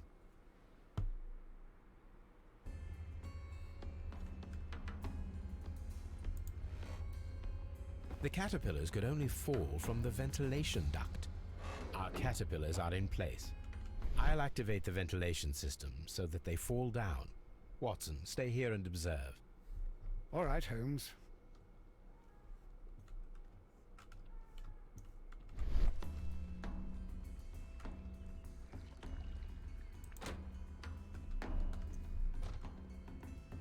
I think I went the wrong way.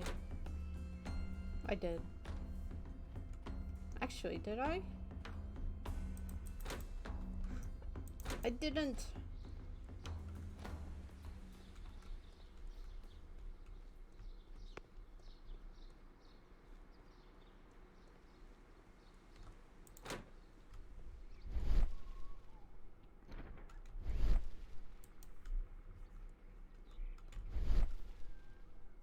What am I looking at in here?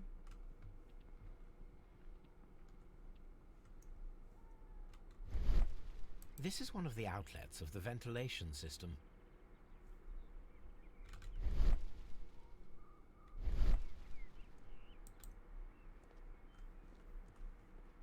We can see the interior of the Colonial Collection Room from this window.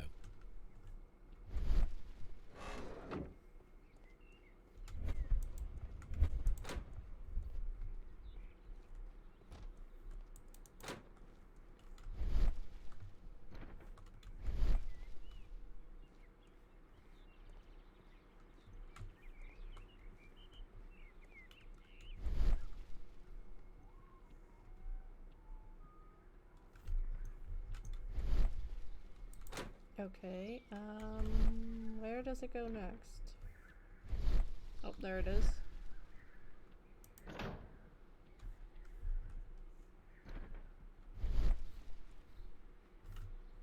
From here, we are unable to see the interior of the Colonial Collection Room. This is one of the outlets of the ventilation system.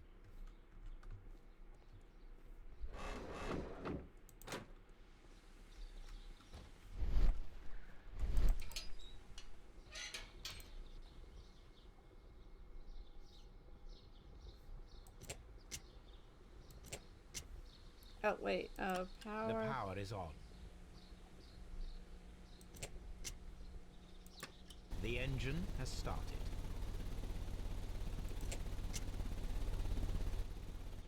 The ventilation system is working. Okay. Now what?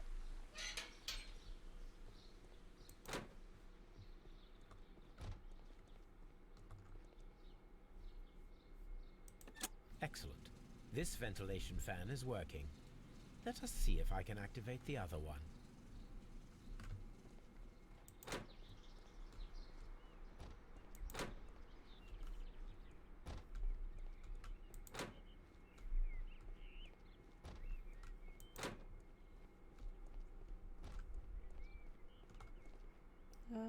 Where is it? That one. Perfect. Now I just need to find Watson to check the result. It works perfectly, Holmes. Bravo. Now, if you could just help me to get rid of these caterpillars. Perfect. Now we know Why how were the you murder standing of there? Montague Dunn was carried out. By activating both Albert's and Mr. Hamish's fans. But only from Mr. Hamish's workplace would it be possible to see when Montague Dunn entered the Colonial Collection Room.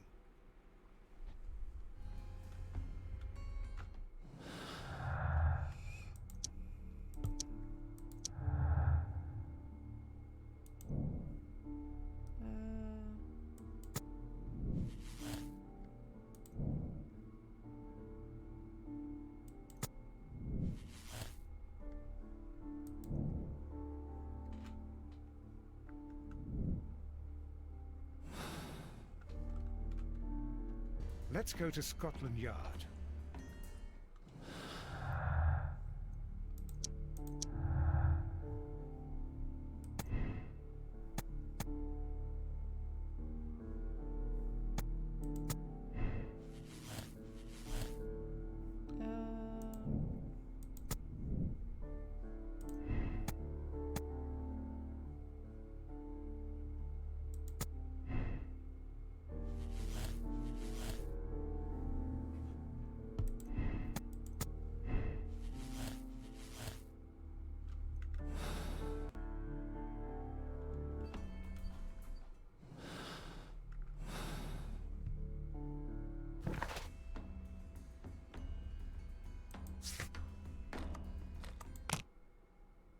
Okay, now what?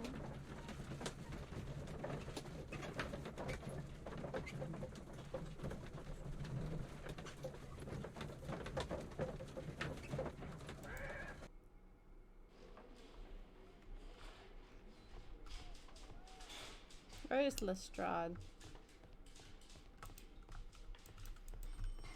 Lestrade... There you are. Inspector, I believe that Martin Hamish is guilty of the murder of Montague Dunn.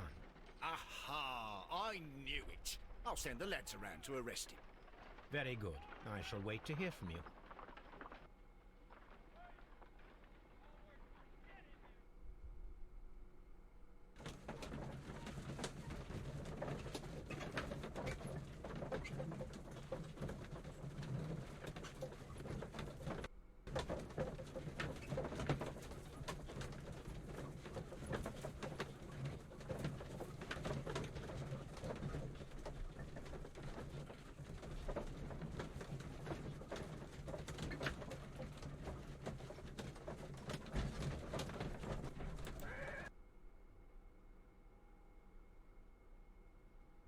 Inspector, I came here as quickly as I could. Martin Hamish is in the large glass house.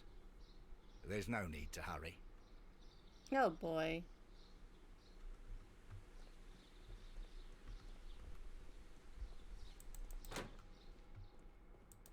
Palm House.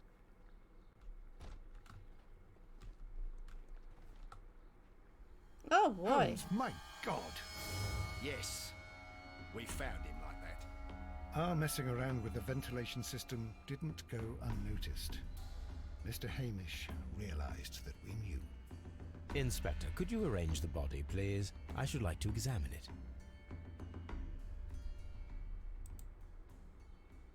His tongue is purple. What did he get? Life has become... I find it unbearable. Dundee deserved to die, but I cannot forgive myself for having his blood upon my hands. We Hamish seemed to always fall victim to our circumstance, and I find myself no exception. Let's atone, and I shall do so here and now. Farewell. The mark around the neck is very visible. He died instantly.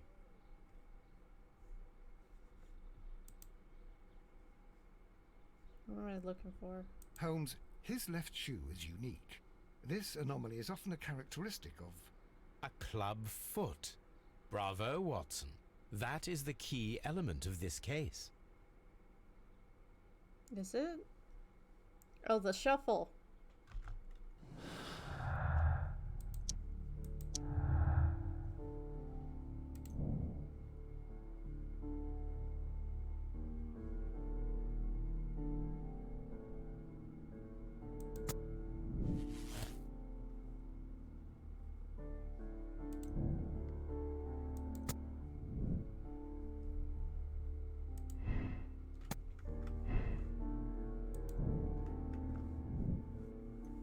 Talk to Lestrade.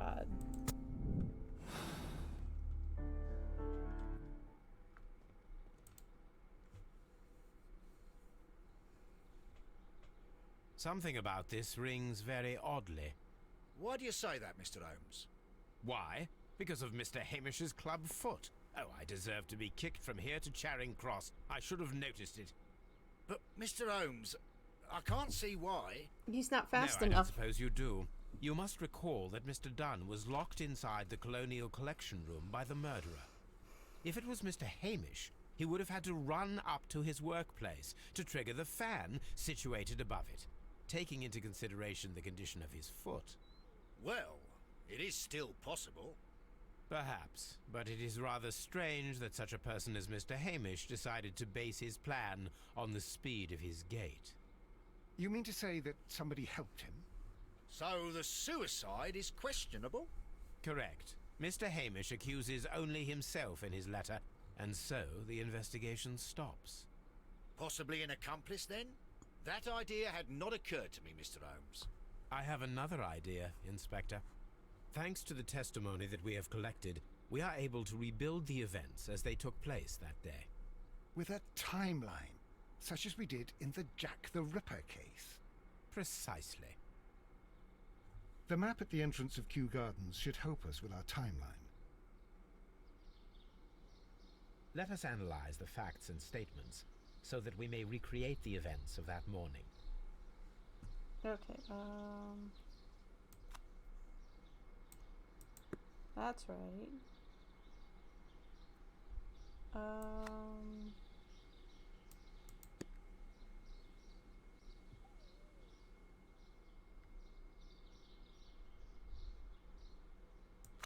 He said here.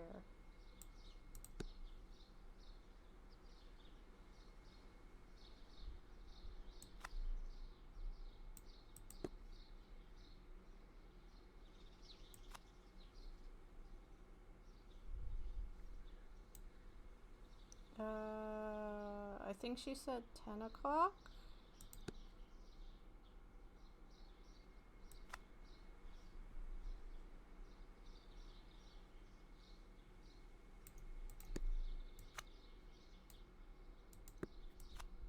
No, it was sometime before that.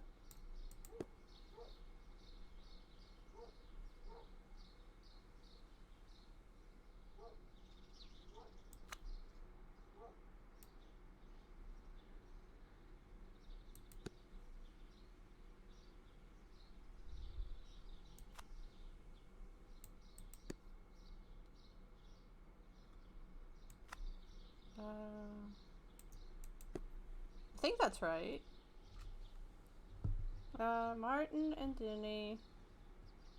Oh, I didn't even read this. Martin, Hamish, and Montague went to meet Albert.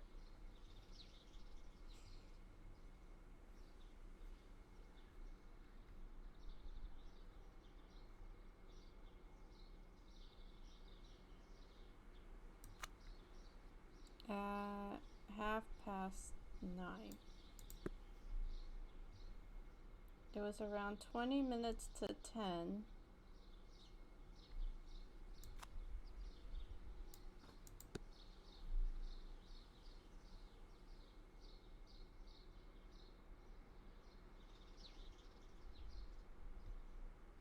Oh God. I have to reorganize these. These are right. I know these are right.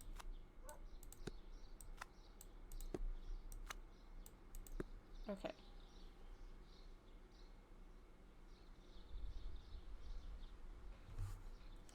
So 20 minutes to 10. Okay. Martin and Hamish went to meet Albert in the seed house.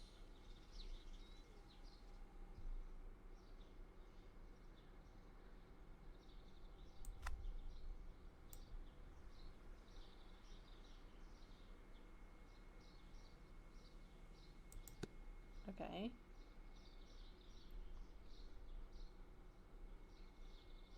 After 10 minutes, Dundee recommends an inspection of the dry tropics.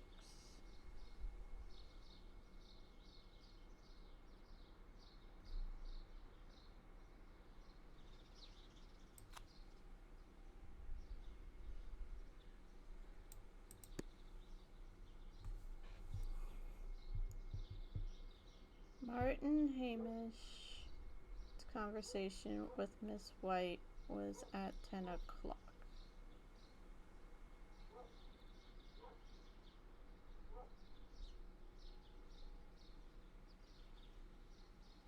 There are things missing on this. Okay,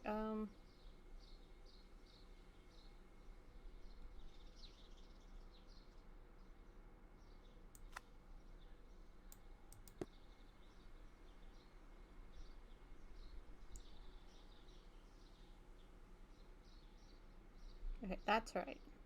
Hers is right. Albert was in the seed room the entire morning. When did he see him come back?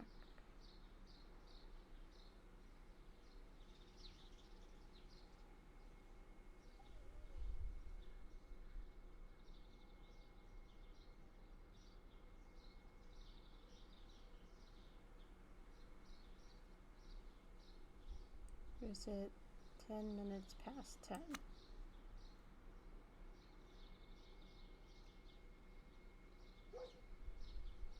I want to point out I can request you to hydrate 26 times. I simply choose not to. You'd probably empty my water bottle next to me.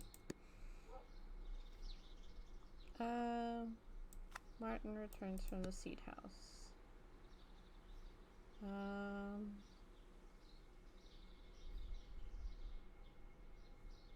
Wait, which way?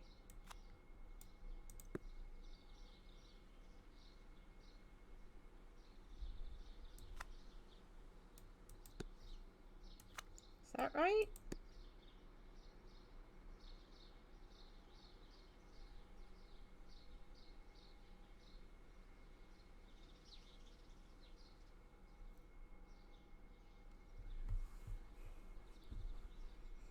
Is that right?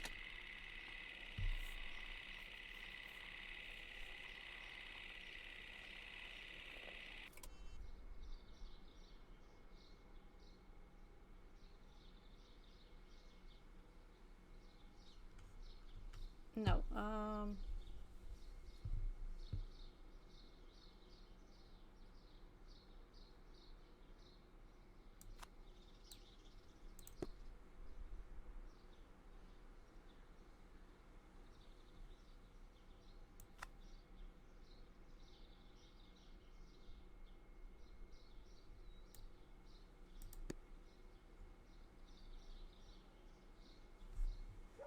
let's see if that works.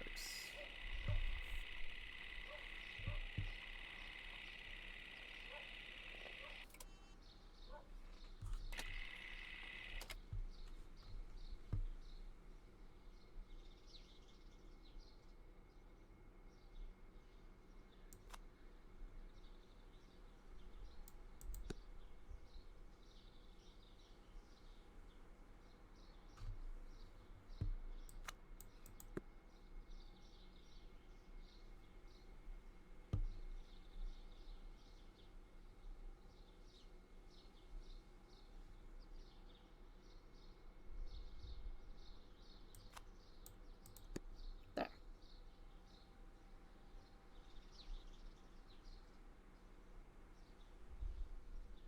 Is that right?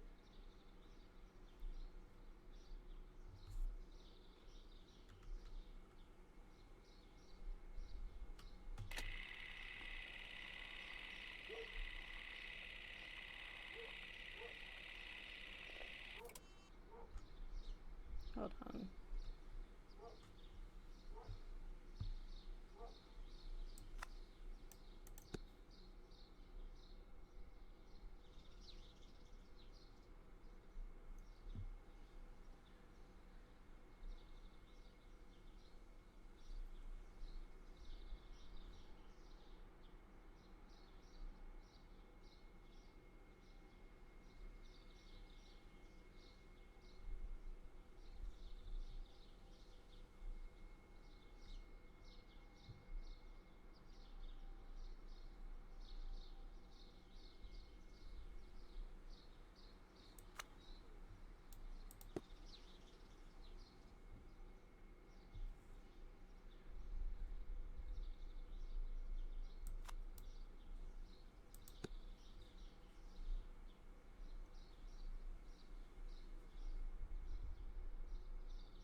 This is so complicated. Okay. Martin and Hamish went to meet Albert at the seat house at 9:30. Okay, we got that. Around 20 minutes to 10, when Hamish and Martin went to the backyard. We have that. After 10 minutes, Dundee recommends an inspection of the tropics area.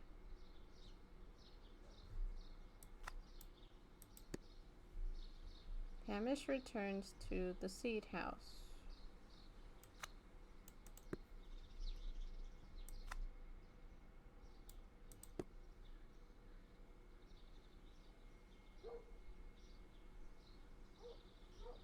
Martin's conversation with Twistbite at 10 was in the library until 10:40.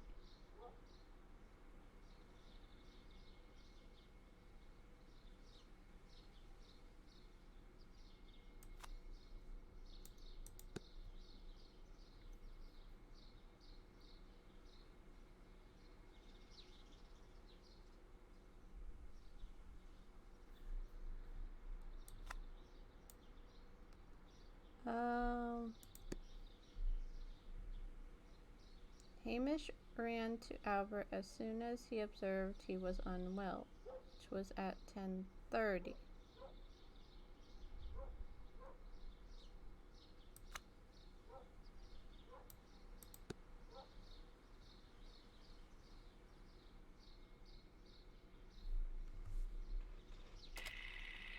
I think that's right now.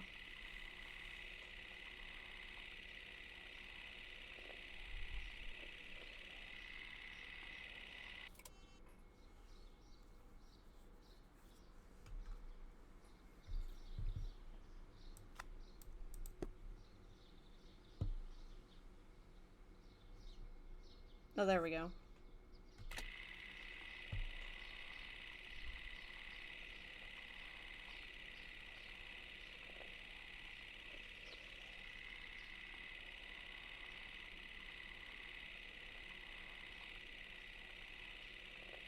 Yep, that's how it played. Let us summarize.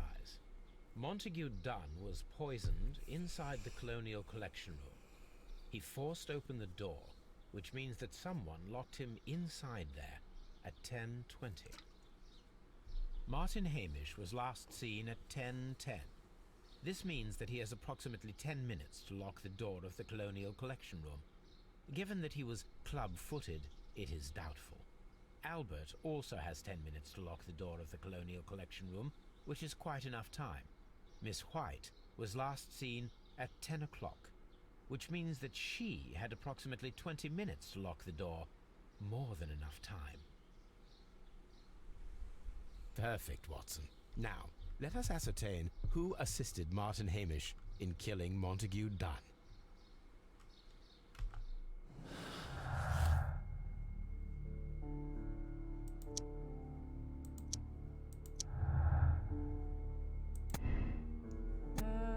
White had time.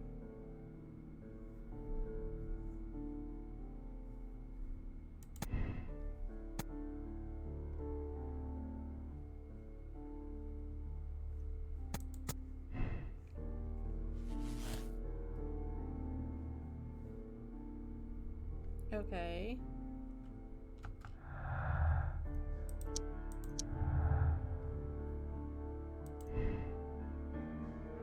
Albert did not have time.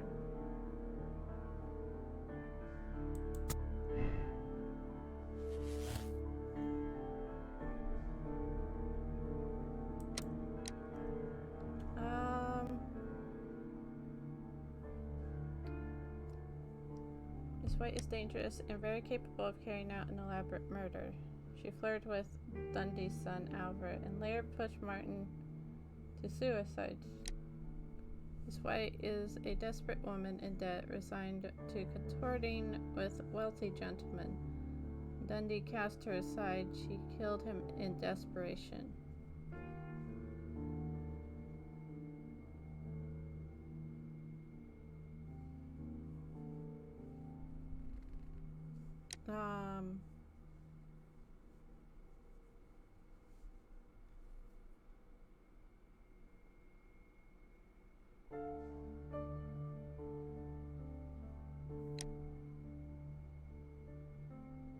From what I've read, she did not do it on purpose. She was kind of desperate for money, and her parents couldn't give it to her. Let's absolve.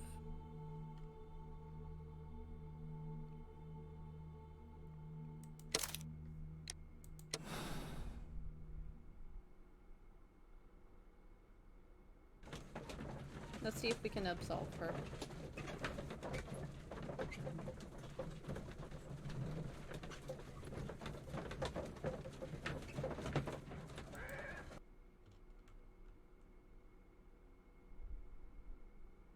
But Holmes, how can you be certain that we'll find Miss White here? It is obvious, Watson. Just use your brain. I am using it. I do use it. Now that the rope has tightened around Martin Hamish, Miss White must act to erase all traces of her implication. After the suicide of her accomplice, there is one final trace remaining: the deadly plants of the Divine Syndicate. She will be there. Very good. Shall we go? Just one moment. Now listen to me, Watson. I shall see her alone. You will conceal yourself behind her, quietly. Whatever are you planning? Nothing spectacular. The impulses of women have always been a mystery to me. But she is a bold one, and so we must be cautious. All right. You can count on me, Holmes. Good.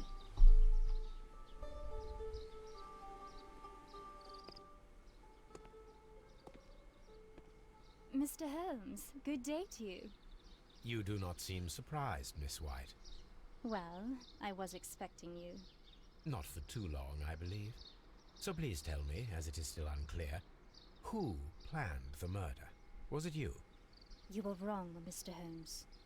It was Martin Hamish, then. You managed to convince him to take on a more prominent role.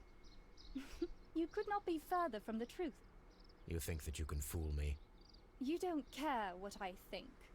I am not blaming you, Miss White. You are a young and brilliant woman, trapped in a dull and hostile world. Life has never been easy, men in particular. You... It is hopeless. Indeed. Well, it may be true that I cannot yet change the world, but I can spare your life. My life. There is nothing left to save. I have lost everything. Do you hear me? Everything! And you were just like all the others. You would abuse and take advantage of a vulnerable woman. Not really. I hardly think so. Now just listen to me. I've tried so hard, but I have had enough. Miss White, no!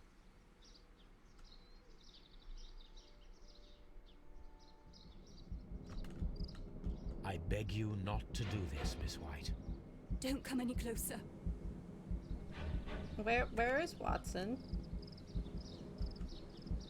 Please remain calm. We can help you. Not one step further.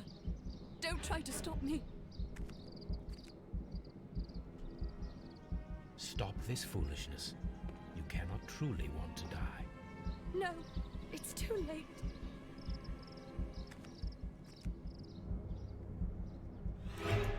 Oh, hold on. What was I trying to grab there?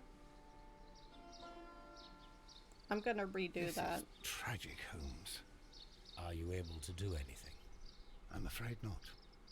The poison has been fulgurating. Her heart stopped instantly, poor child. Replay.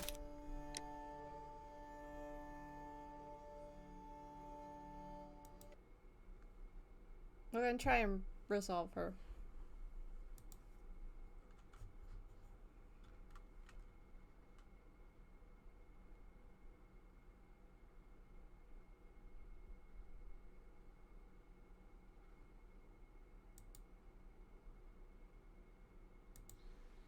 Bah!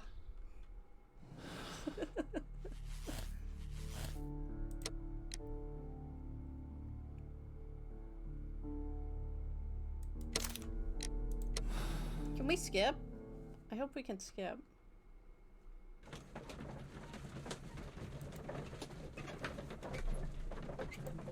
We might have to do this one more time.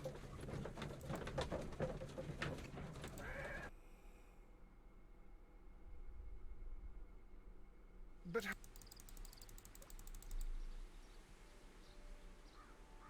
Thank God we can skip.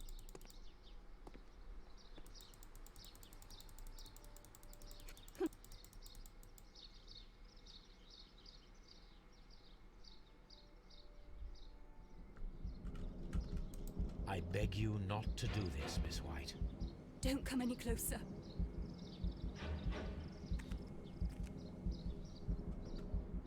Please remain calm. We can help you. Not one step further. Don't try to stop me. I think I have to football tackle her, like with her feet. Stop this foolishness. You cannot truly want to die. No, it's too late.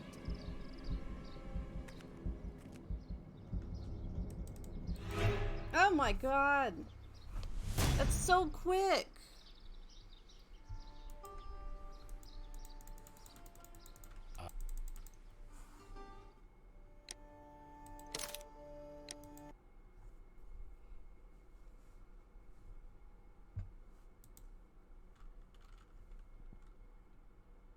That's so quick.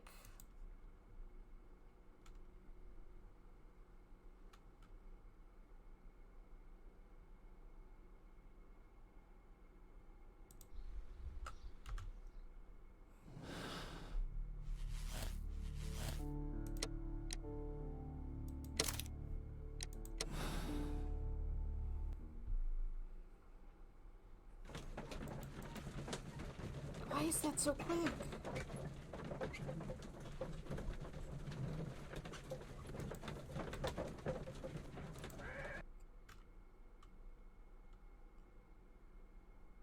But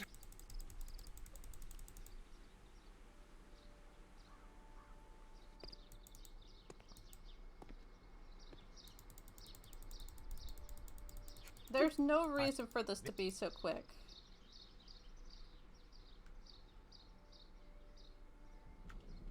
Like this one is I beg a you circle. not to do this, Miss White. Don't come any closer.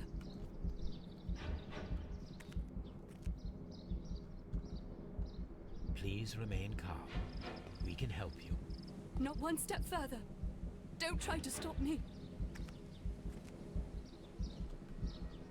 Stop this foolishness. You cannot truly want to die. No, it's too late.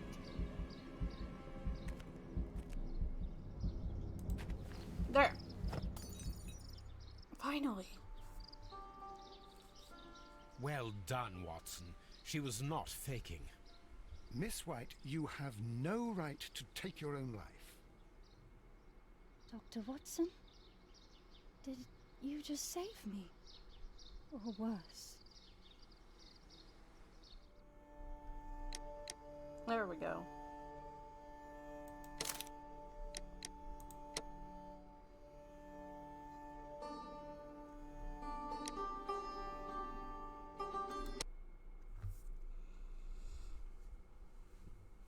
Yay, we finished it. I think this is the last one.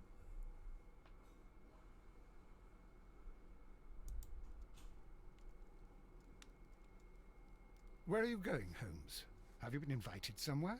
We have been invited, Watson, We have. Where to? to the Baker Street Irregulars' annual dinner.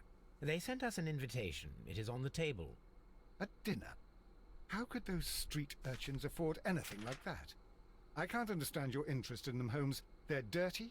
They wouldn't hesitate to steal your wallet. They... Watson, you should be excited. It is a secret dinner. Its location changes every year. Read the menu. Sounds mouth-watering. All right. We, the secret police of Baker Street, invite you, Sherlock Holmes, and Dr. Watson to our annual dinner. Well, at least they spelled Menu, doctor right. Entree, frozen rat head salad. Is this a joke? Not at all. Pray continue. Main course, sow's udder in Danny Nutcracker's way. Ah, sounds disgusting, Holmes. Hedgehog goulash. Street turnips in homemade juice. And it goes on. Ah, I can hear them on the stairs now. Oh, we can't go there. We can't eat that. Watson, you'll hurt the feelings of those poor children. We have to go. Oh, Mr. Holmes. It is fine, Mrs. Hudson. Mr. Holmes! Wiggins, Dr. Watson is getting ready. He will be delighted to join us. You don't look well, my young man. Is there something wrong? Don't tell me the dinner is cancelled. Mr. Holmes is my brother Leighton. He's in a prison cell. They say he's killed 2 men. You have to help us, Mr. Holmes, because I know he didn't do it. Where is he now? From what I've heard, they took him to the yard, and they gave him a good beating already. You know what they're like. They'll hang him. They won't look any further. Holmes, we have to help him. And forget about the dinner. Wiggins, I'll take the case. You're fantastic, Mr. Holmes. I'll be waiting for you at the crime scene. You'll be there, right? It's on Half Moon Street in Whitechapel. Very well. Oh boy. We'll stay here a second. Toby! Oop, the Toby. Not the Toby. You are not Toby. Hello, Toby. All you need now is a shawl and a mop cap, and you could be Mrs. Hudson's younger sister. I got an achievement for booping Toby.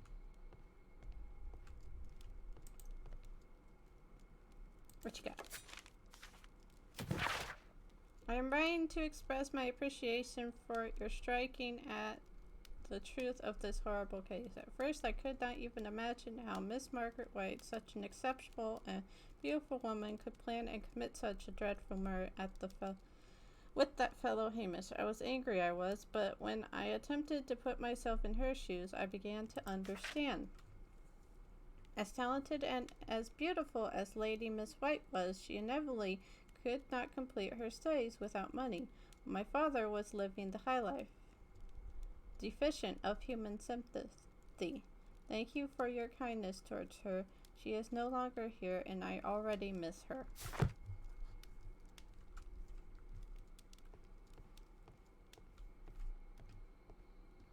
Are you ready? Holmes, poor little Wiggins needs our help. I know that. I'm on my way. I should probably stop them for being the poor kid. Alright. Lestrade! You beat a child, I beat you. These are true facts. True facts right there.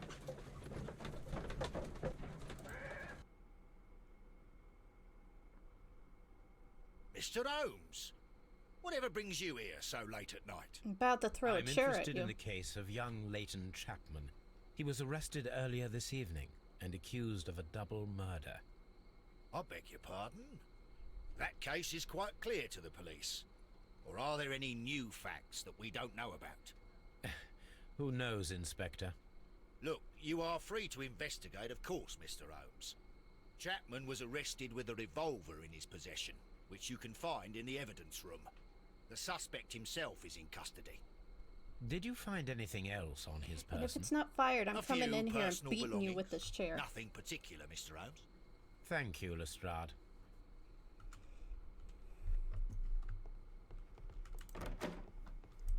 Evidence room. Not that room.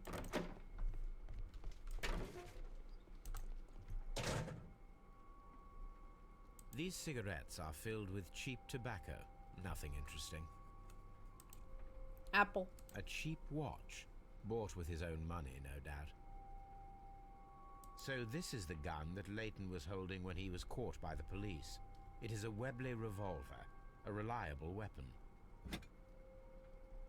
It seems as though the shells were not removed from the cylinder. Oh, lovely.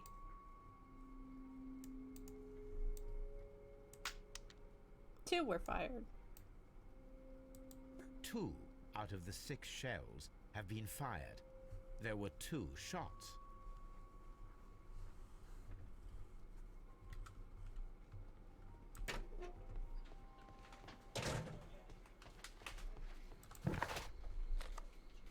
I should probably ask Lestrade about who's the dude.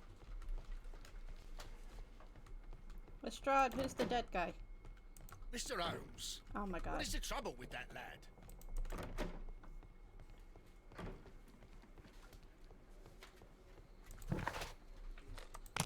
Let's go to Half Moon Street.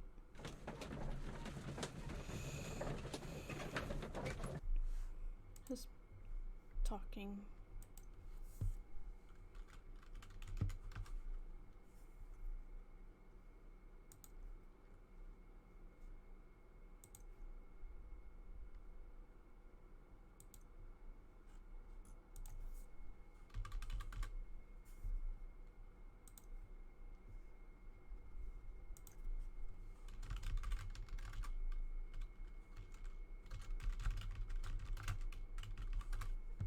Oops, server might be with us in a second. Oh boy. This is not where we should be at night, Watson. Oh, not that way.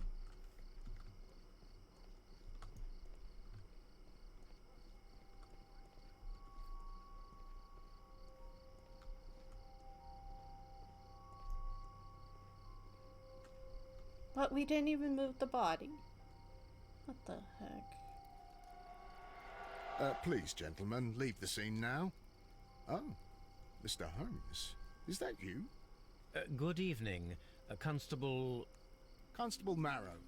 I was here with Inspector Aberline during the Ripper case, Mr. Holmes, back in '88. But then this is nothing like that case. With this one, we've got the murderer, the weapon, and the statements, which speak for themselves. Of course, Marrow. But you know that appearances can sometimes be deceiving. Who were the victims? The two men here, both shot. The stabbed fellow was Brian Vercotti, a well-known ruffian. The other, Kenneth Butler, a jeweller by trade. You spoke of statements. You have witnesses? Well, I was there, so I gave my own statement. And then there were two other witnesses who said they saw the killer Chapman. Mr. Turner, a gentleman who lives in that flat over there. And Polly Powell, a flower seller, who was over at the far side of the street. So, Constable Marrow, I should be delighted to hear your testimony. I was standing at the north side of Half Moon Street. That was the side that you came from. But you would have been unable to observe this part of the street, where we are standing now. That is correct. But I saw the two victims slowly enter Half Moon Street, and then shortly after, the fireworks started. A few minutes after that, the fellow Chapman rushed towards me and ran into Half Moon Street. Please continue. I didn't pay attention, but suddenly I heard a woman's cries and police whistles on the other side of Half Moon Street. I rushed over there and I saw the two dead bodies on the ground. When I reached Whitechapel Street, I saw Leighton Chapman. He'd been caught by two police constables. What were the fireworks in honor of, Constable? Well, today's Queen Victoria's birthday, Mr. Holmes. Yes, I appear to have lost track of the days. It is May now, of course. Did you hear the shots? I didn't hear any shots. The fireworks were all over the sky. They were so loud I couldn't hear anything else. Constable Marrow, what else caught your attention while you were running through Half Moon Street? I saw nothing but rats, and I took the time to light every corner with my lamp. Did you happen to look up at Mr. Turner's window when you were on Half Moon Street at that time? Yes, I saw that the window was open, but no one was there. It was dark in the room. Constable, your statements have been of great value to me. Okay. Hold on.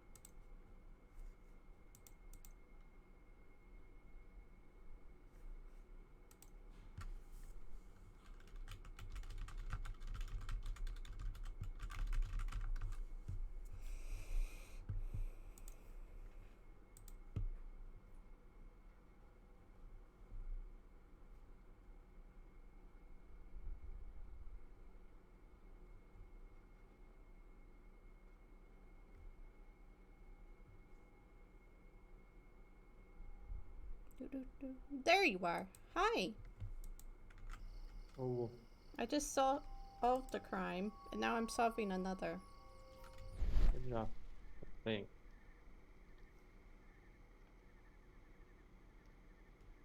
A piece of wood that has stuck between the cobblestones. Let us take a closer look. What is this?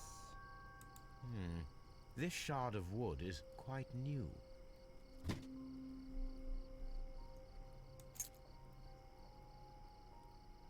This is an ordinary key. I wonder what kind of door it opens.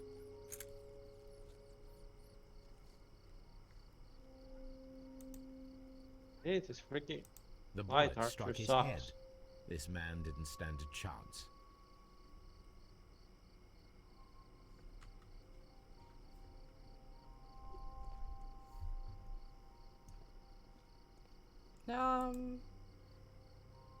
We stop. He tried to stop the bleeding with his hand. Death was not instant. The bullet penetrated his stomach, a dreadful wound.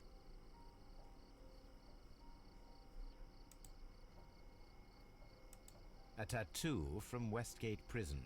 Vercotti must have done some time there.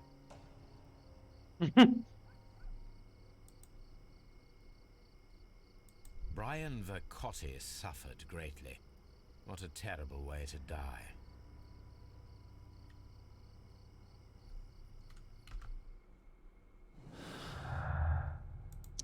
Get out of here, you freaking boss. Oh wait, why am I going this way? What are you playing? I'm farming in V Rising. Oh. Where are we farming? I mean, I was farming for iron and now we have like 80 yarn balls. Oh, good. I'm still, when I left, I'm still over at I the dragged farm. you to the waypoint. Oh, thank you. Wait, my body's still there? Yep, it was sleeping in the middle of the road. Did you expect me to be there? Yes? Okay. Mrs. Powell? What do you want? My name is Sherlock Holmes. I'm assisting the police with their investigation of the crime that took place. How do I this find evening. the orange fish? Well, I've already gave my What? testimony. The Very orange fish, well. because I see them, if you ground them, they make oil. Oh, I got no idea. Could you tell us everything that you may have seen or heard? Yes. Now I yes. got a full set I of was iron selling my tools. flowers as usual, and then the fireworks began in honor of Queen Victoria. I enjoyed those, but then all of a sudden, a young lad ran could out of easily Half beat Moon the Street and stopped just by me. Boss he had a in gun the in his mine, hand. but He was like a I'm not even ghost, gonna bother. and all covered in blood. It I was wanna make dark, the armor but I could first. see him because of the flashes from the fireworks. he's And probably then- gonna need I screamed as loud as Cloth I could. and I knew that a policeman should be yarn on and duty in the vicinity. thread. He had no time to escape. 2 constables got him. Then another constable came out from the I was very like, same what do I street, farm next? and I And heard him decided talking of a horrible farm murder. iron. Hmm. Here's a Mrs. great Powell, place to get some. Did you hear the Red one. gunshots? Get a I'm book not sure. if you You need know, paper. what with the Because freaking fireworks? 50 level light archer always loses to the boss. Did you see Nice. anyone else leaving Half Moon Even Street though prior to or at the the light time archer of is the level crime? 50 and the boss No, is 44. sir, I did not. Wow. Even with all the fireworks, I was very attentive, as I'm always on the lookout for customers. In 1v1, she My loses. thanks to you, Mrs. Powell. Gotta solve a crime today.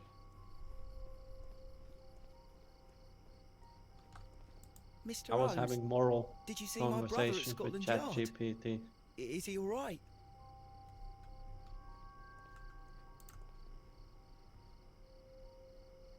Good evening, Mr. Turner. About me I feeling heard bad for the Constable peasants Barrow for me reply cutting to down you their as apple Mr. tree in a Holmes. freaking game. Are you that detective gentleman? I've heard of you. And well, I know things. Things about this evening. Excellent. Might we hear your story? God, I love this freaking blood type worker. What's it do to you? If you have over 90, you have 3% chance to instantly destroy the resource node. We should probably make 2 more, what's it called? Prisoner, or people. No problem. We have enough, blood thingies. Yeah. There. I think 2k. 2k of iron is enough for a little.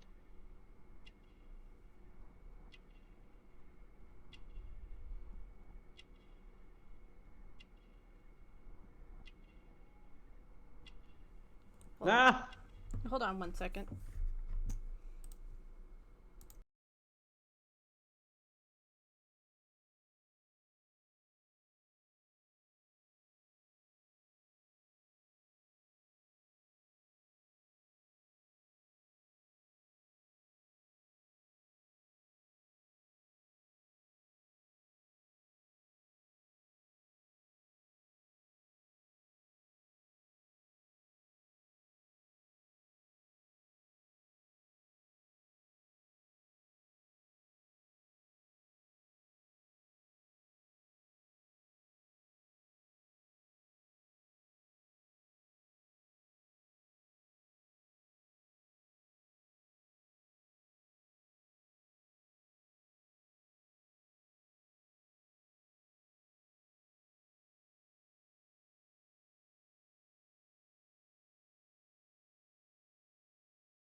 Sorry about that.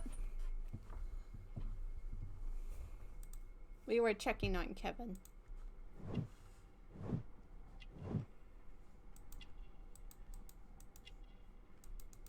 What are we looking for?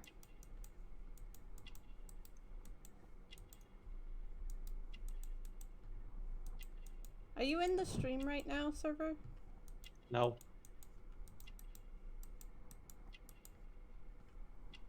I've emptied my inventory. Oh yeah, I need to craft the tailoring bench.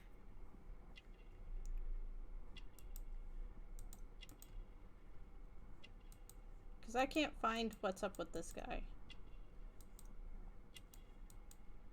Mm.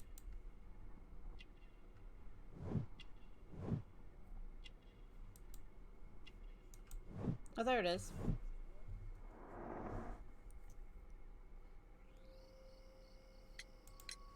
Could you tell us everything that you may have seen or heard? I was already in bed when the fireworks started. A few moments after, I clearly heard 2 gunshots from outside. Please continue. I quickly got up and I grabbed a lamp from my nightstand and I rushed towards the window. I looked down and I saw 2 bodies. And there was a man with a gun who was standing nearby. Where exactly? Well, near this body. Did he notice you? I don't think so. He rushed towards Whitechapel Street without looking around. Were the 2 shots you heard consecutive? Yes, there was a very short pause between them, and they sounded different somehow. It seemed to me that the second shot was louder than the first. That is an interesting comment. Mr. Turner, did you see anyone else in the street? No, I saw no one but that man, the murderer, the fellow they caught. Mr. Turner, what were your actions after you stepped up to the window? I was afraid that the man with a gun might return, so I stayed close to the window till I saw the policeman coming in the Half Moon from Whitechapel. Then I walked out to tell them everything I saw. That's a lie. You have helped us a great deal, Mr. Turner. The policeman said when he came down here, the light was off.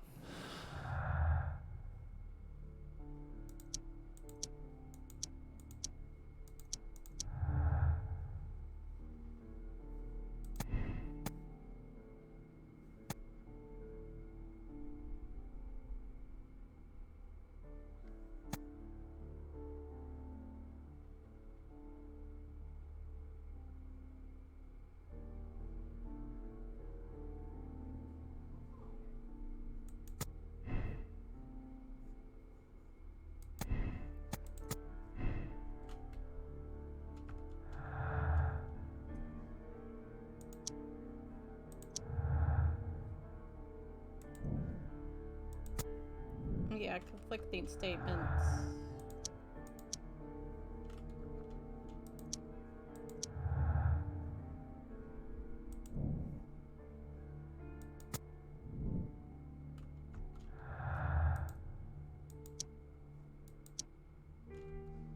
Okay. So how I solve this?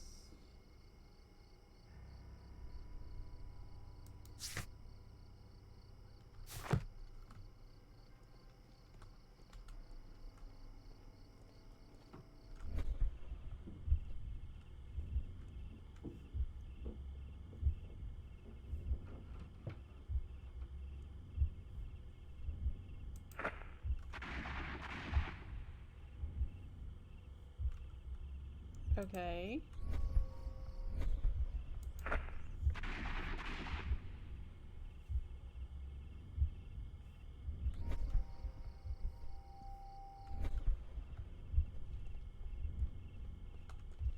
I am unable to see any higher. I need to find something to lift my lamp.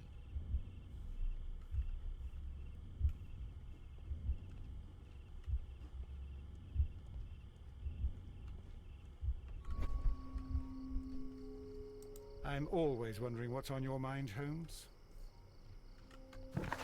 I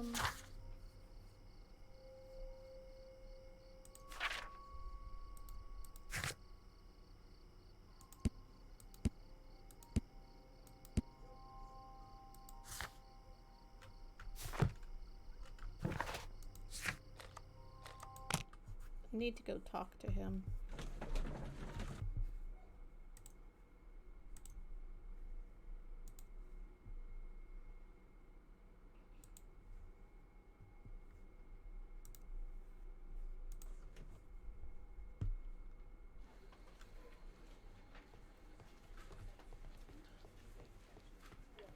Alright, let's go talk to this person. Mr. Holmes? Please escort this suspect for interrogation. Alright. Good evening, Mr. Chapman. Who are you? I've got nothing to say. It's all a mistake. Calm down, Leighton. I have come here to help you. To find out if you truly are innocent, as your younger brother Wiggins has told me. My brother? You know him? Then that means you're... Sherlock Holmes. Oh, blimey.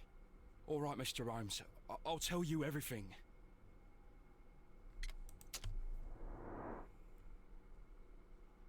What happened to your face?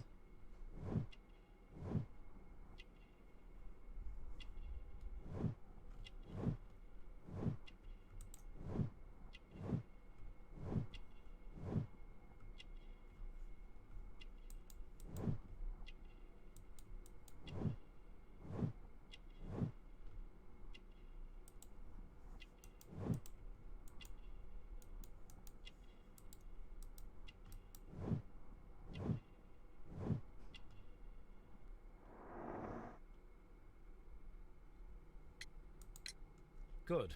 Tell me your account of what happened.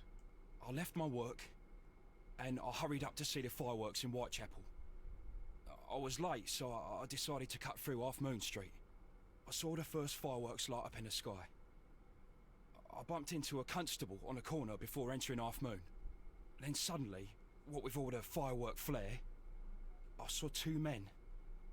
They were both lying flat in the middle of the street. I stopped where I was. I thought about turning back to the police, but as I was thinking of that, I saw a third person. He was leaning over the body that was furthest from me. The second I saw him, he raised his head, and he stared at me. In a flash, I saw his gun, but he made a dash for it instead, and he escaped through Whitechapel Street. So you might still have had time to return to the constable. I panicked. I didn't know what to do. Anyway, I approached the bodies just to see if they were still alive. I saw that one had blood pumping out of his stomach. He was dying. It was horrible. The second one was already dead. He had a hole in his head. He was holding a gun in his hand, though. I took it, and then I followed the third man. Interesting. Pray, continue. I turned a corner, and I saw the man standing in the middle of the street. He seemed to be in some sort of panic. And then, Mr. Holmes, something strange happened. I told the police and they laughed at what I said, but I swear to you, my words are true. I started running towards him. But then I was blinded by a flash. It was so bright that I hardly saw anything for a good dozen seconds. But I kept running forward. As I arrived in Whitechapel, I heard a woman screaming. And then I was caught by the police. But there wasn't a trace of that man. Of course, then they found a gun and all that blood. I couldn't see the murderer escaping and all that mess. Perhaps I was still half-blinded at that moment. A thrilling account, my young man. Leighton, are you able to describe the person whom you saw standing in Half Moon Street? Well, I wasn't able to see his face at all. It was too dark, and he was too far away. I could see his silhouette. And what about that? Nothing so special. He was wearing a jacket. He was quite average in size and his weight. I see. Was there anything else that struck you at the time? No. But perhaps It's strange, but I can't remember the sound of his footsteps as he was running away. Perhaps it was because of the fireworks or the surprise of me seeing him. Leighton, I confess I am puzzled. Why should a young lad like you take a gun from the hands of a dead man and set off in pursuit of a probable killer? I know. I keep wondering that, but at the time it was like a reflex. A criminal ought to be arrested, and he was armed. You were willing to risk your life. That was a little foolish, unless you wanted revenge. No, Mr. Holmes. I was just being brave and stupid. Doubt.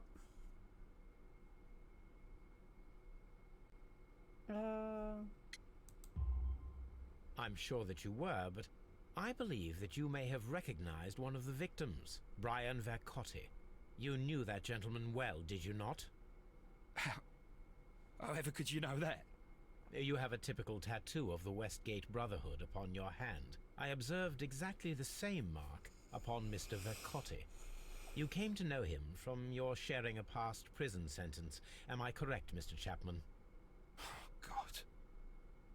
You're right, Mr. Holmes. Would you tell me a little about Brian Vercotti? We were convicted for a robbery. Once in prison, both of us joined one of these fraternities. During that year, we tried to help each other out, you know? You were quite young then, I believe. Yes, Mr. Holmes, we were. We'd only stolen a pound of meat. After we were released, and when I saw what my little brother had become, I decided to work towards living an honest life. And Vercotti? He had a hard time. His sister had died in a Whitechapel dispensary while he was in prison. He had no family anymore. Our paths split. He fell back into crime. So you lost him? Yes. And for around 2 years, I heard no news of him at all. We shall see you soon, young man.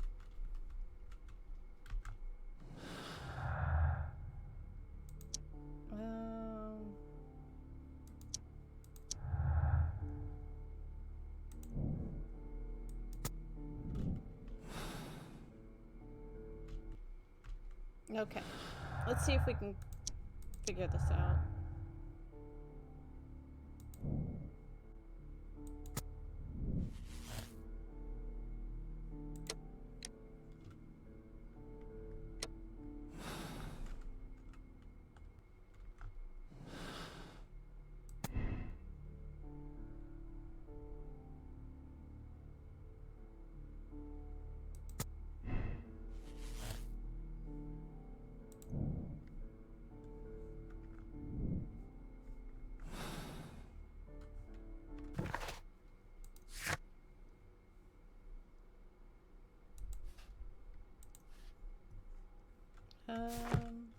Okay.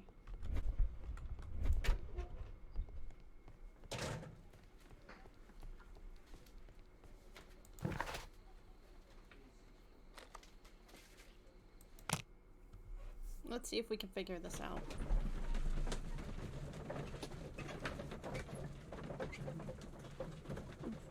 Are you still playing? Yep. Well, we're about to stop playing.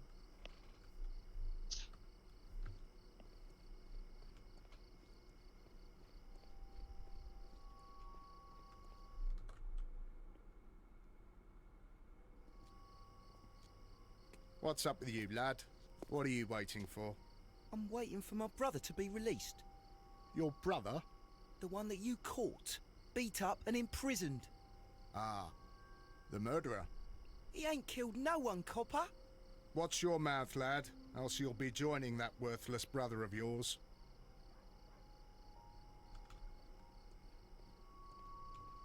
It would be my pleasure to assist you with your investigation, Mr. Holmes.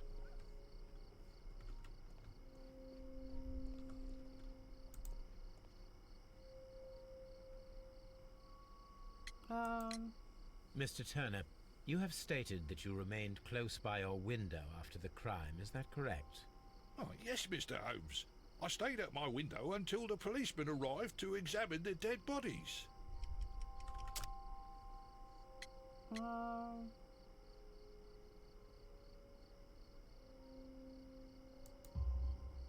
That is very interesting, Mr. Turner. Constable Marrow stated that he did not see anyone at the window when he was running through Half Moon Street. Well, I think Constable Marrow and me, we might have been distracted by the whistles and shouts coming from Whitechapel. We could have missed each other somehow. You understand what I mean? It was a bit of a stressful moment, to tell you the truth, sir. Allow me to form my own theories, Mr. Turner. Would you mind showing me the view that you had from your window? Not at all, Mr. Holmes. Please, follow me. Mr. Turner appears to live very modestly. Okay, where's his cane? Because I figured that's what I found. Yep, there it is. A perfect match. Figured. So, Mr. Turner broke his stick when it became stuck between the cobblestones. He did not mention that he was so near to the victims.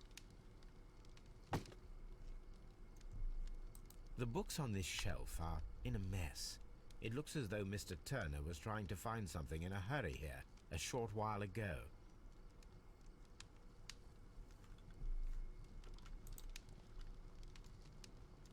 This fire is dying out. It was last tended to over an hour ago.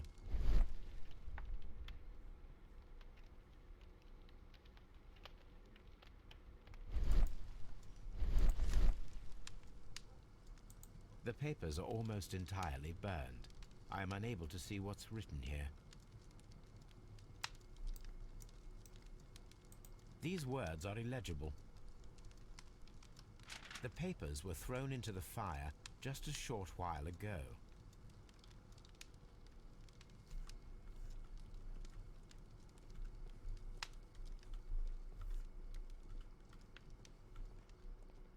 Mr. Turner was roused from his bed by the sound of gunshots.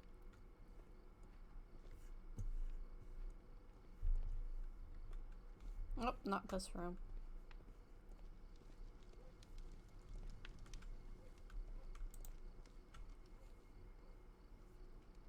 This kitchen knife is quite sharp.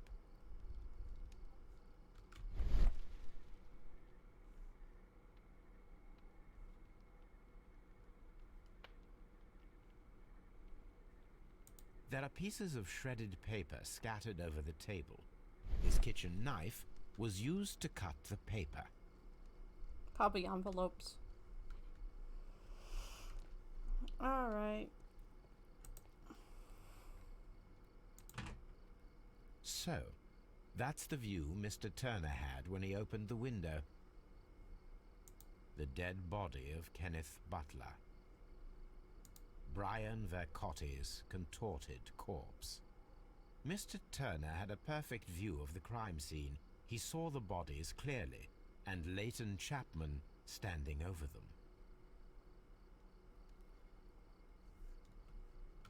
Anything else you would like to know, Mr. Holmes?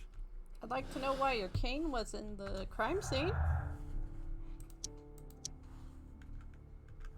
What you doing now, server? Playing some Terraria.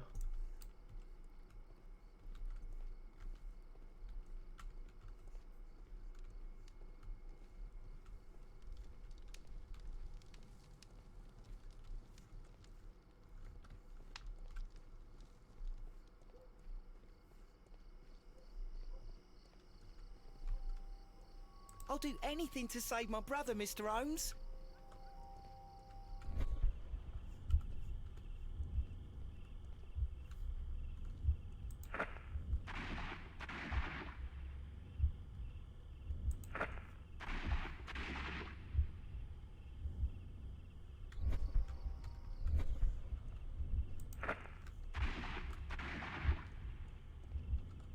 I am unable to see any higher.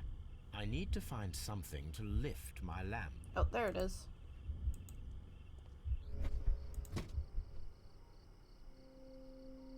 This should be useful.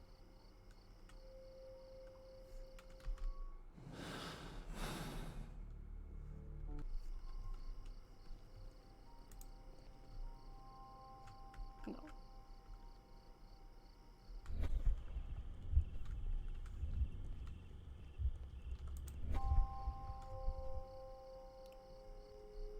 This is most definitely a bullet hole. The brick cracks are fresh. Okay, they were Watson, shooting. there was a third shot fired in this street.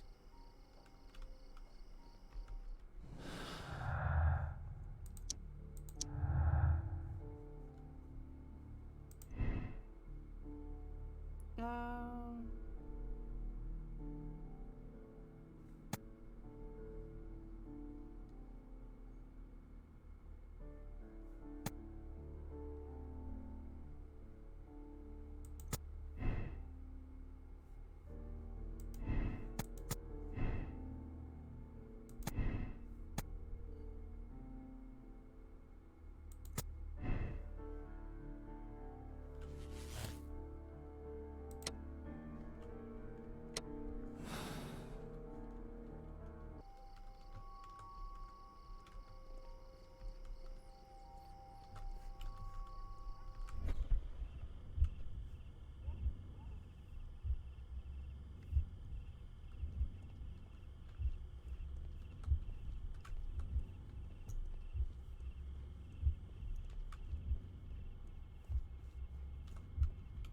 Come on, staircases. 1, 2.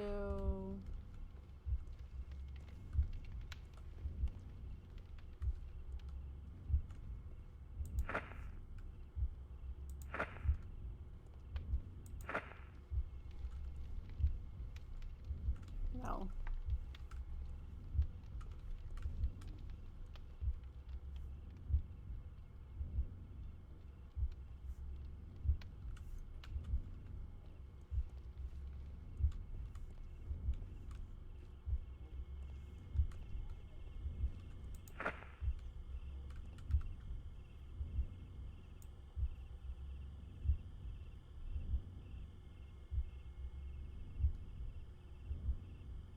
I don't think that's right. I think it's fire first. No, it didn't happen this way.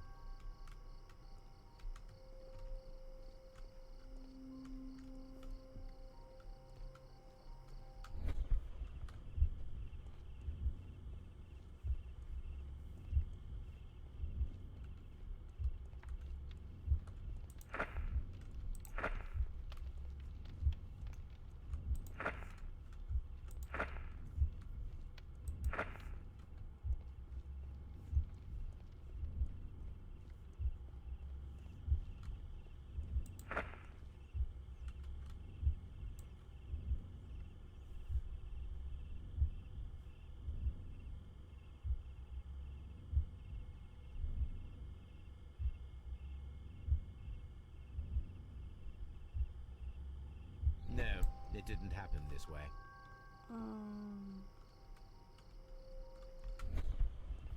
Oh, maybe he went back upstairs? That's probably it.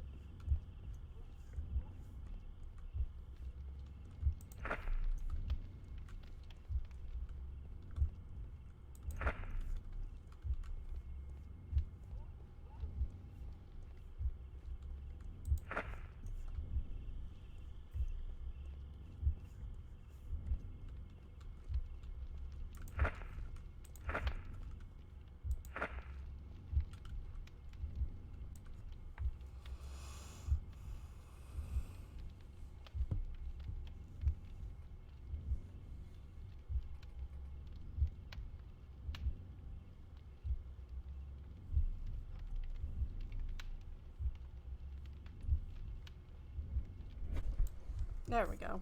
So Mr. Turner used a book to hide an object that he found on Kenneth Butler's body. The question is, what did he find?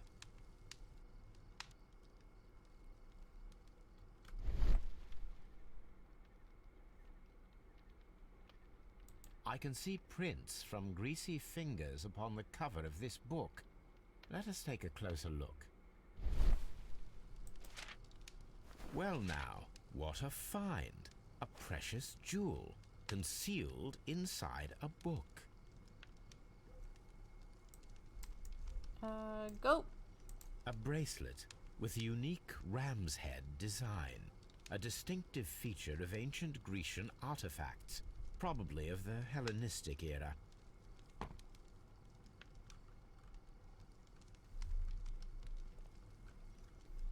Pray tell, why were you taking things? Sir? Sir?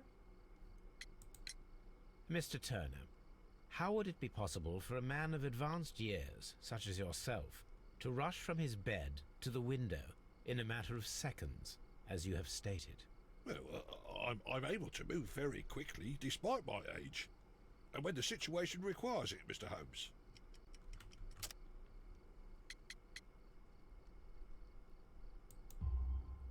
I highly doubt that, Mr. Turner. I observe that you suffer a severe limp due to your injured right leg. It would have taken at least 10 seconds for you to approach the window. That means you could have easily missed something or someone in Half Moon Street during that time. You're right, Mr. Holmes. I could have missed something. But it did seem to me that everything happened so quickly. Oh, time can pull tricks on you. And what of everything else that you told us? Mr. Turner, it is vital that we have your complete and true statement. Mr. Holmes, I do assure you that the other things I said were most sincere.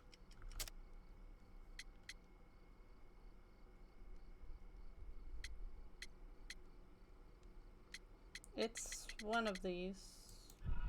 No, bracelet. Because that Mr. Holmes, I do assure you that the other things I said were most sincere.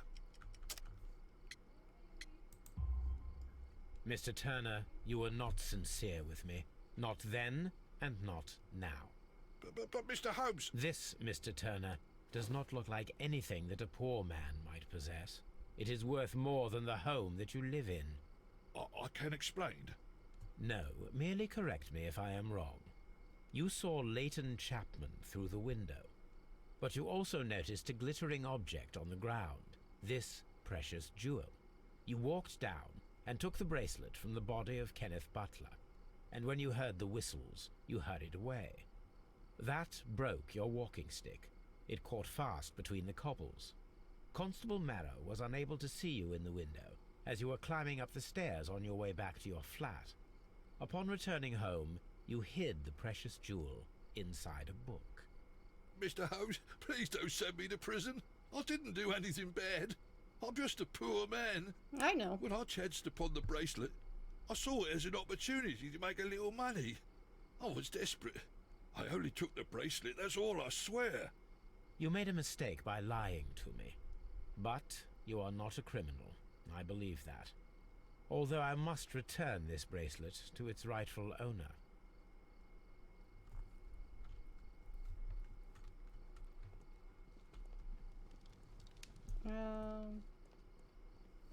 Figure out where the bracelet goes. I assume it's probably the jewel thief going somewhere with it.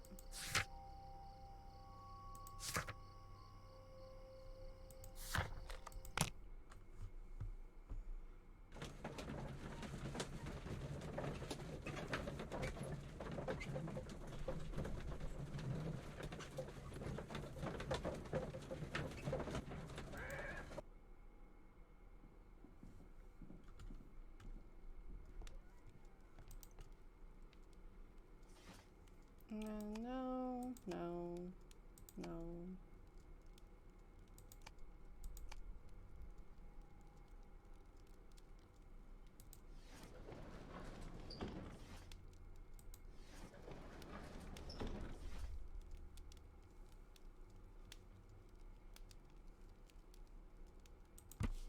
There it is. Here it is. I need to continue my research in my archives.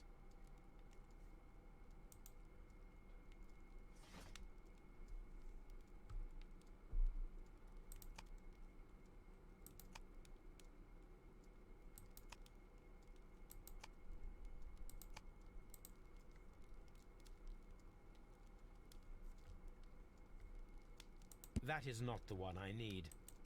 That is not the one I need.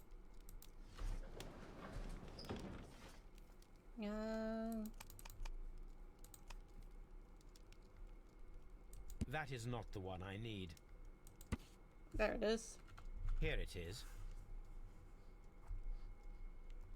One of the victims, Kenneth Butler, was involved in the story of the stolen Hellenistic treasures.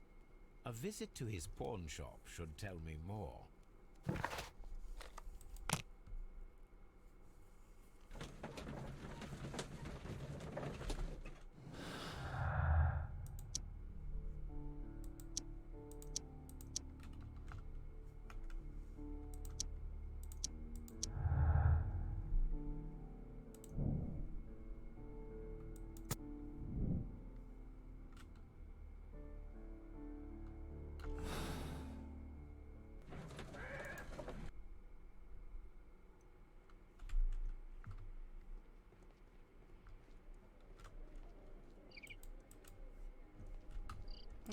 Which one of these?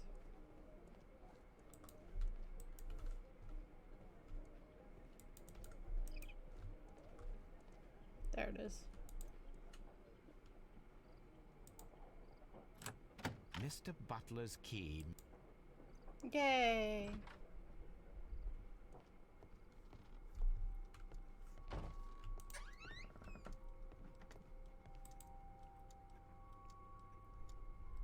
A flare pistol. Perhaps it was pawned by a destitute sailor.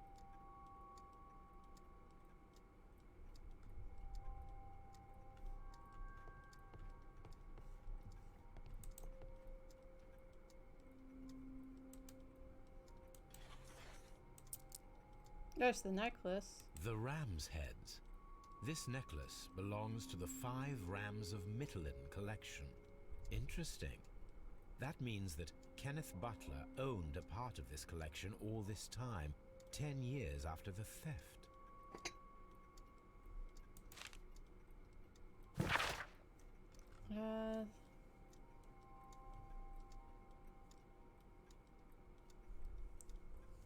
Meeting with this. Oh, yeah, okay. It looks as though Mr. Butler kept a careful record of his operations.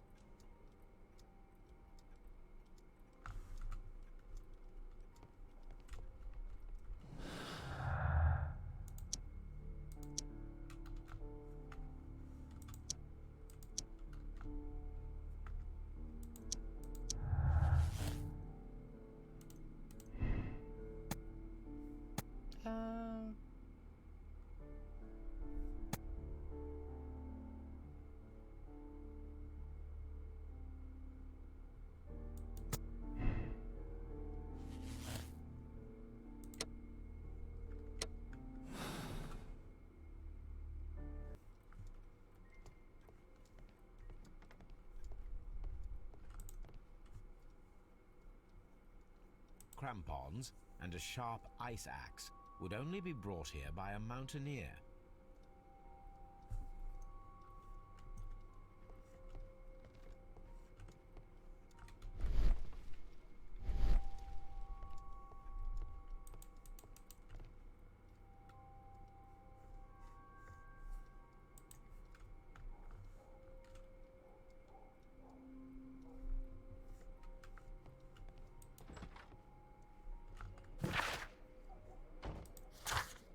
Okay,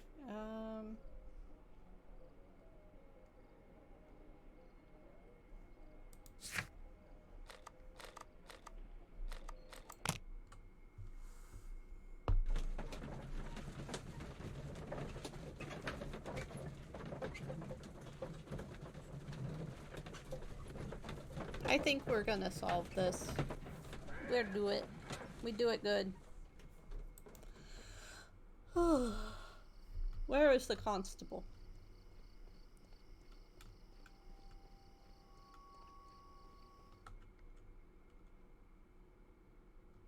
Why are you looking at me all the time like that? I'm just watching you, lad.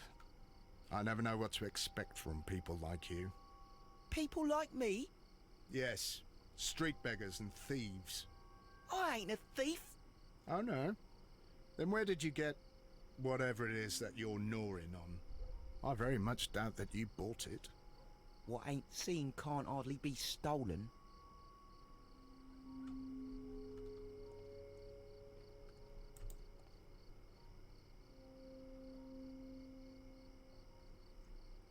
Constable Marrow, I would value your assistance in this investigation. It would be my pleasure, Mr. Holmes. I would like to make sure that there are no places in Half Moon Street where a man could hide while you were running through it with your lamp. All right, Mr. Holmes, what should I do? Take your lamp and start walking, just as you did before, and try to find me. Understood. I hope this isn't difficult.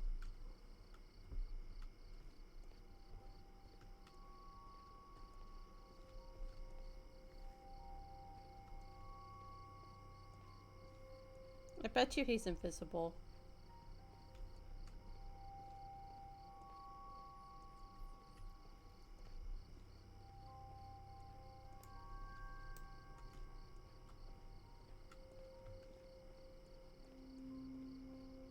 No, this is not how I walked at the time of the crime. I was more attentive. Let's start over again.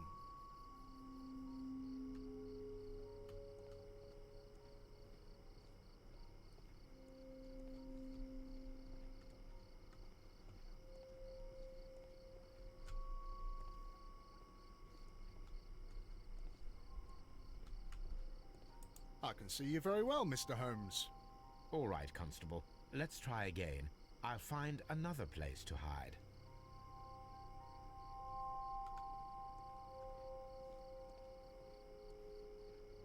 Here you are, Mr. Holmes. All right, Constable. Let's try again. I'll find another place to hide.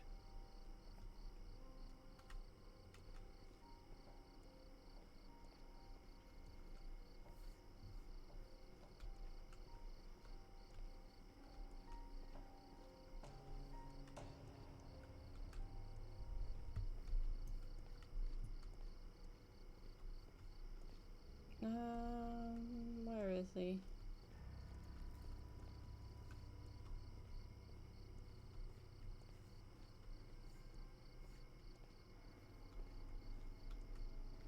I don't see him this time. Oh, there you are. Mr. Holmes, it wasn't difficult to find you at all. It is obvious now. No one could escape Constable Marrow's lamp while hiding in the street.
These tools are exactly what I need to climb the wall.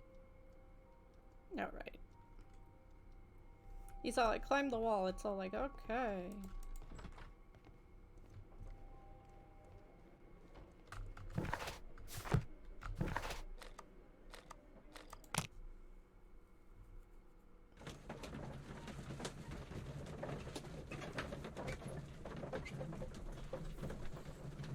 Alright.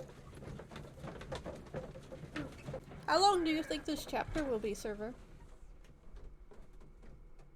10 hours. I hope not. Depending how Sherlock you are. What wall am I climbing here?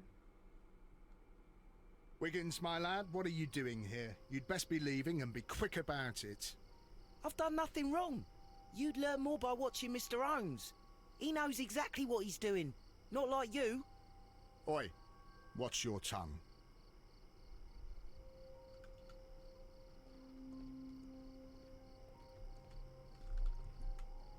It would be my pleasure to assist you with your investigation.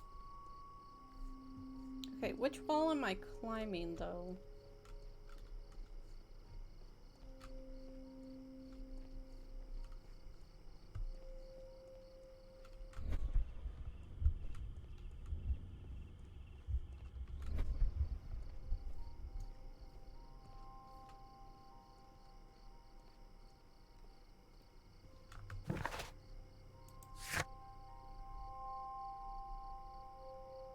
Oh, the flare gun.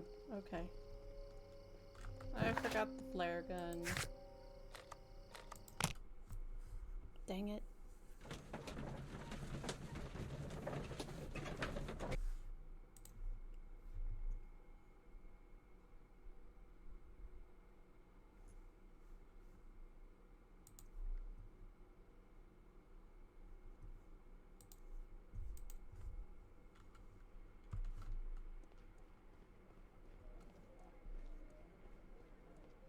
The last one took me, I think it was an hour and a half.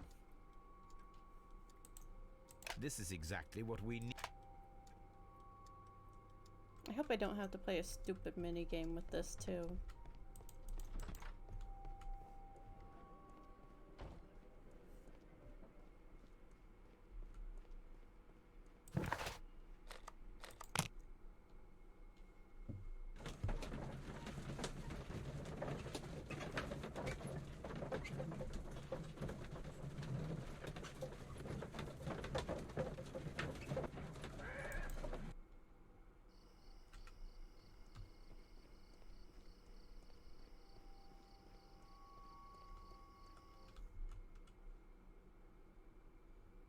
Look here, lad. You'd better go home and start thinking about what a fine pickle your brother's landed himself in. Ha! But he'll be free tonight, 'cause he's innocent. Don't be daft, lad. It's a closed case.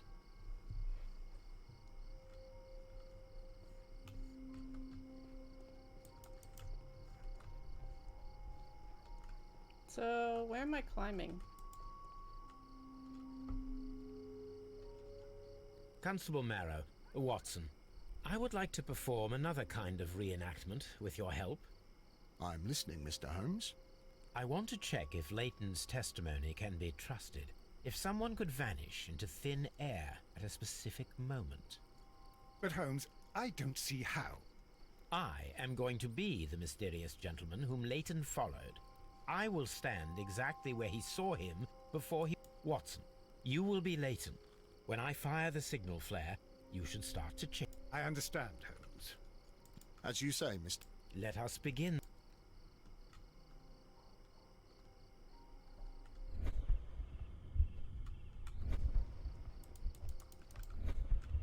The moon illuminates this wall.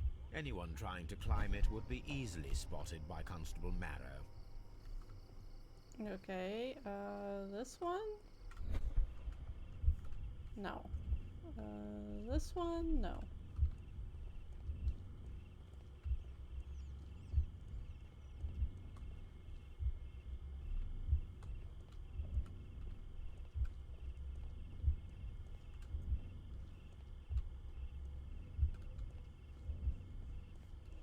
The streetlights fall directly on this wall.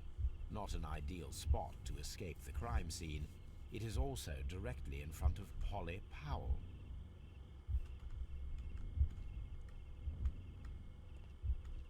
This wall is cast in shadow. It would be difficult to see anyone scaling it.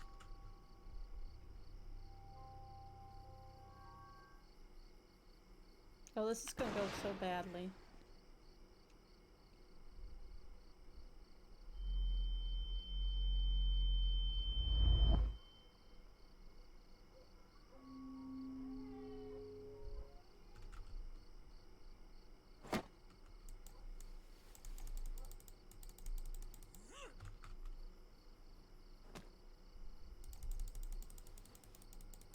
I can barely see anything.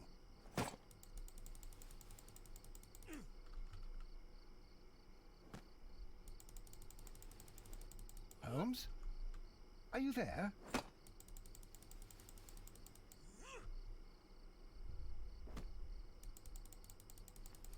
I should try climbing faster.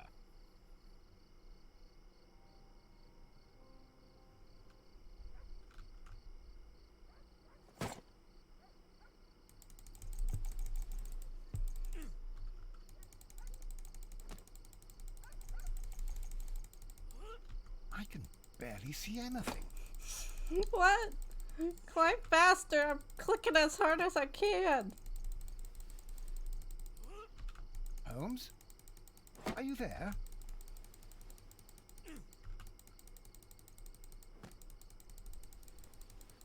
Where is he? My God, a man can't just disappear like that.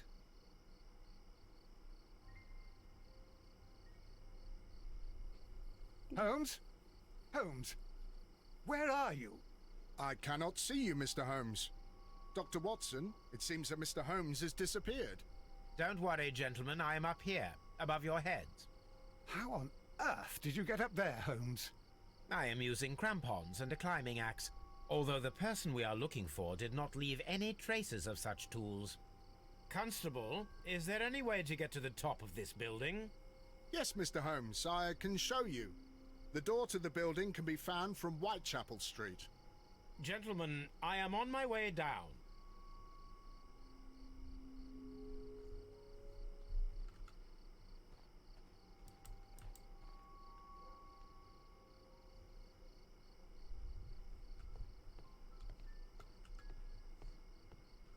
These shards of glass are from the window above.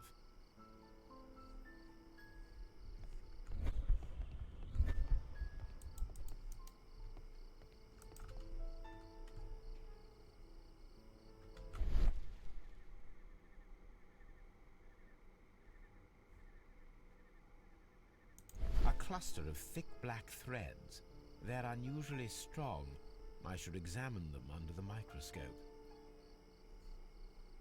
Someone broke through the window to get inside the attic, but in his haste he ripped his jacket. We can conclude that the person whom Leighton saw climbed up the wall, broke into the attic window, and escaped through the hatch. Nice.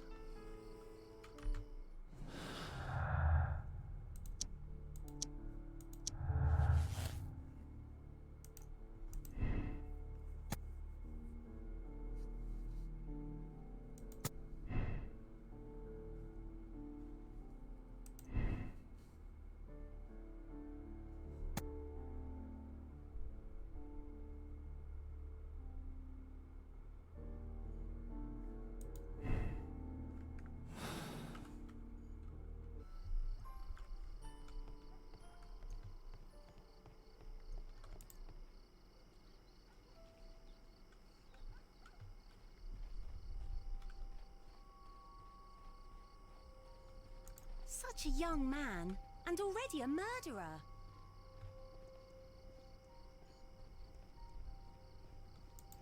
Mr. Holmes, did you see my brother at Scotland Yard? It would be my pleasure to assist you with your investigation, Mr. Okay. Now what? Oh, I need to chemical that.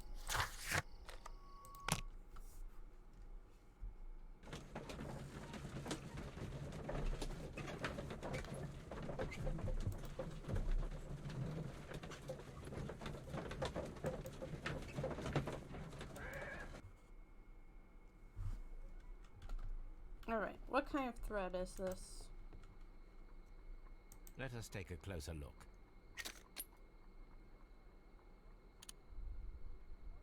It is not a thread, but a hair.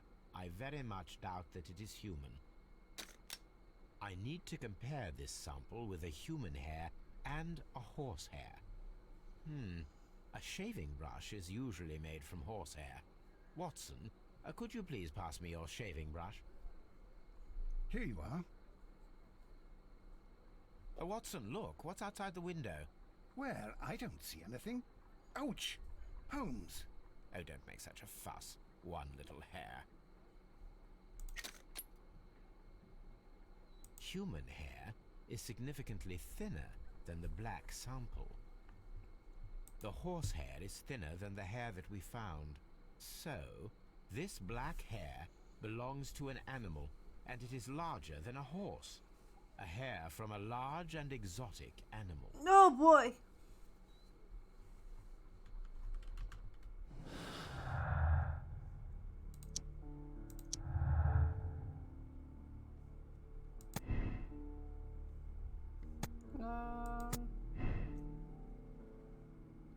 Sure.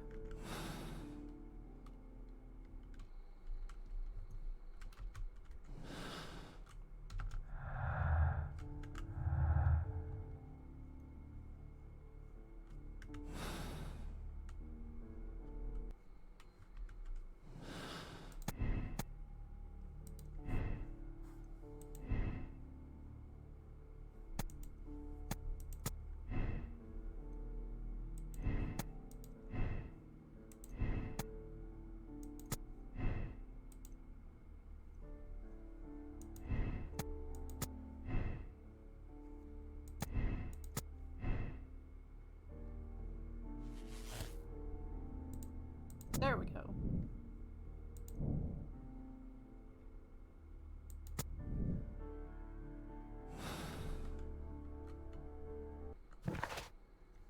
Okay, now where?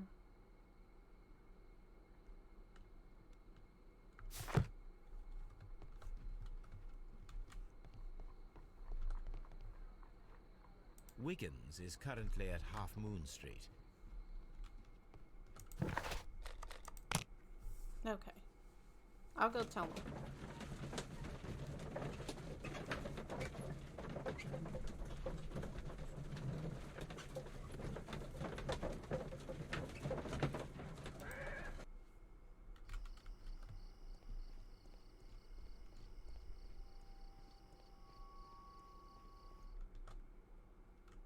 Will you stop harassing him? Mr. Constable, why did you become a constable?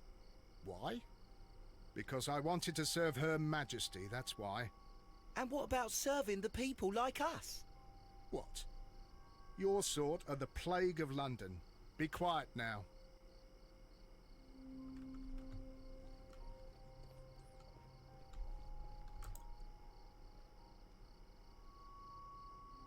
Mr. Holmes? We have good news for you, Wiggins. The investigation has proven very interesting so far. We found facts and details that confirm your brother's innocence. I knew it, Mr. Holmes. But for now, Wiggins, we need your help. Anything you like, Gov. I need you to locate a circus that has stopped over in London. It needs to have disposed of at least one exotic animal. A very large one. You can count on me, Mr. Holmes. It's probably a bear.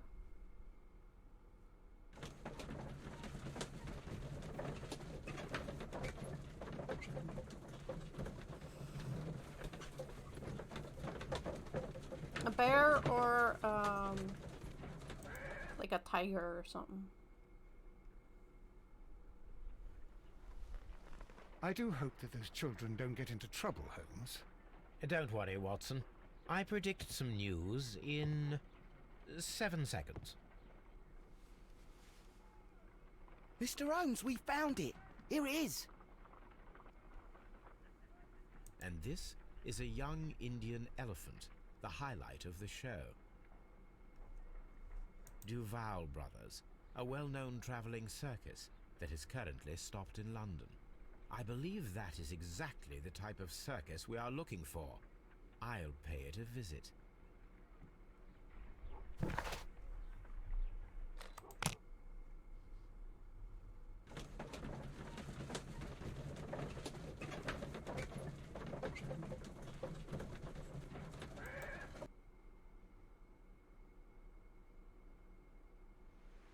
Aye, you! Stop right there. Good morning, sir. Pardon me, but why am I not allowed to walk around here? Because it's private. Well, I only wanted to meet the artistes. Hmm? You're wanting to apply for... Nah. You don't look like the type of, artistic lockpicker that we're looking for. You might be surprised. What? Nah, I don't think so. Clear off. You're a bit slow to catch on, eh? Get lost. Okay. I have to go dress up. Fantastic. And sir, what should I dress up as? Spider-Man. That might work, but I think he wants someone... He says that I have to look like a circus folk lockpicker. What would I wear? That I can't help. I can give a suggestion, but I don't think Twitch is gonna like that. I shouldn't be wearing a suit, should I? Oh, that'll work.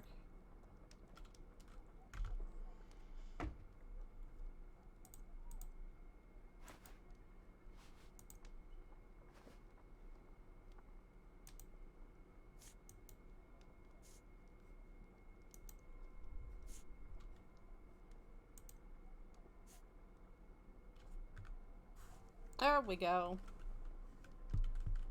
Does this work? Is this acceptable? A map of London and... I'd better wear a shabby hat. Oh, I need a hat. Okay.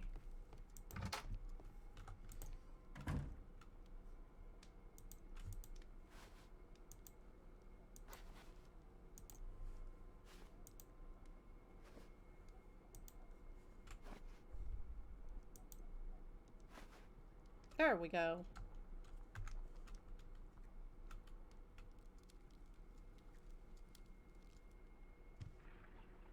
Stay where you are. What are you doing here, and where is Sherlock Holmes? Calm down, Watson. Take deep breaths now. It's me. Thank God, Holmes. I can't get used to your disguises. Thank you, Watson. That means I am ready to go. I'm glad he didn't recognize me.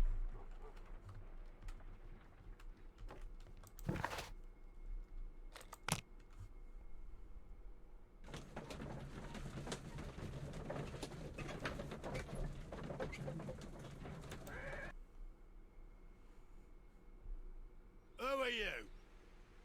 What's your name? My name is Nigel. I'm here to open the locks. Talented, eh? Let's see. Go inside the marquee and show yourself to Charles Foley. And I'd highly advise you not to trick him. Got that? I've got it. Charles Foley is inside the marquee.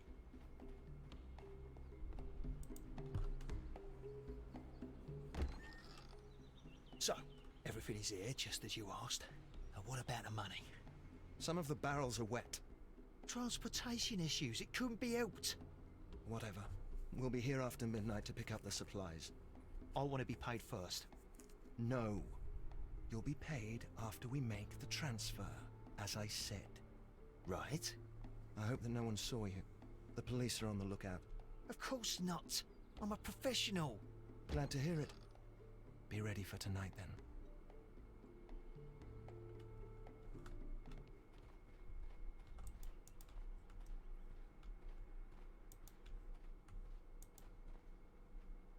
What's this? From lambs into lions.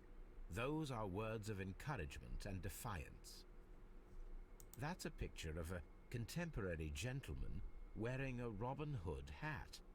Interesting. This poster was clearly made to fire up rebellion amongst the people. This printing press is old, but still quite capable of printing hundreds of pages per day. There are enough posters to paste across half of London's walls.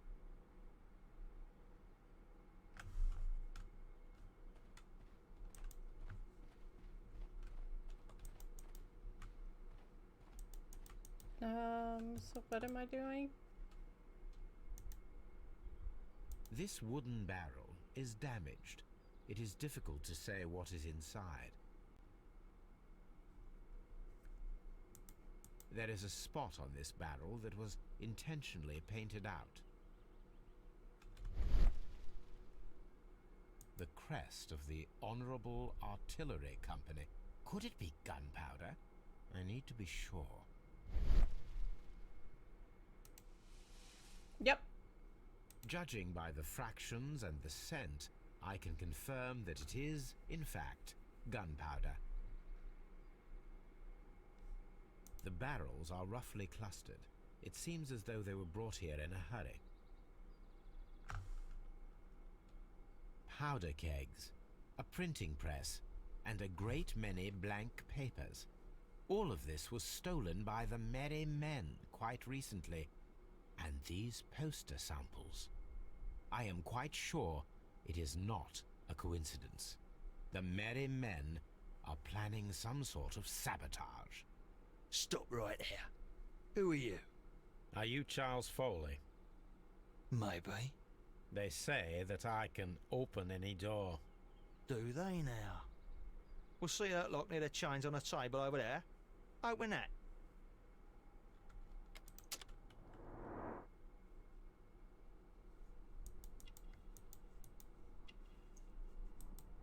Well, he's clearly the one who caused the problem.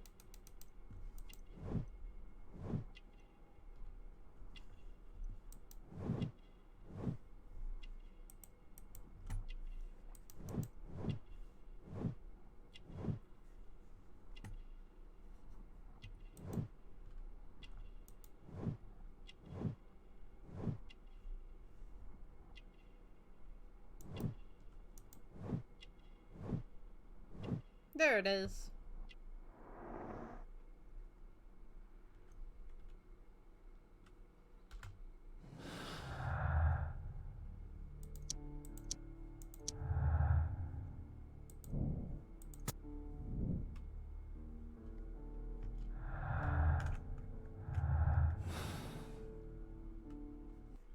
Are you still tampering with that lock?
There we go.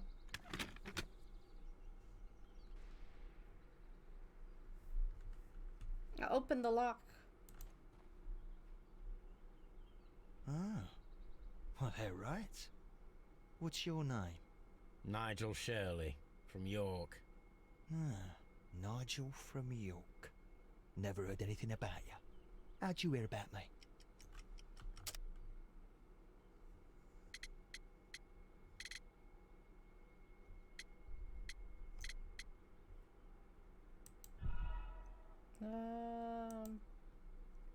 Let's see. Ah, Nigel from York. Never heard anything about you. How'd you hear about me?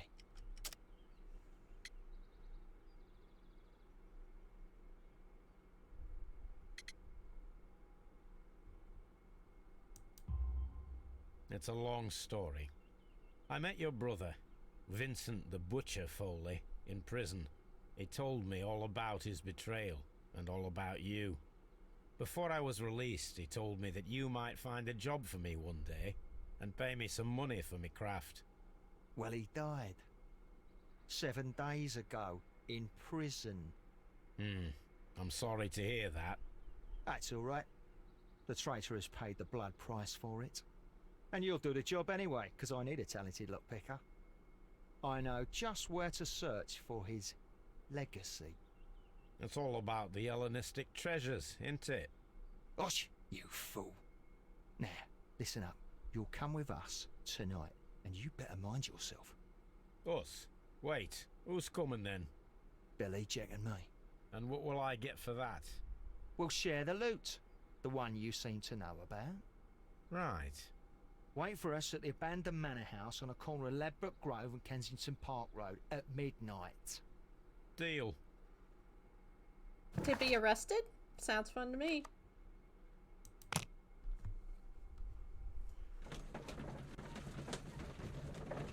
What you up to, server?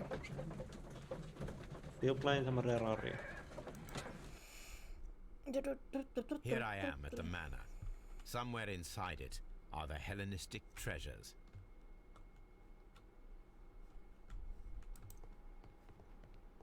This lock is quite old. It shouldn't be much of a challenge.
There we go.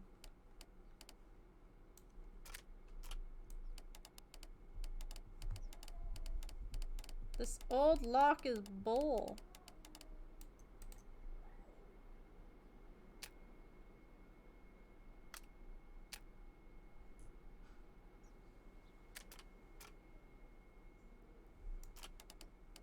What am I looking for now?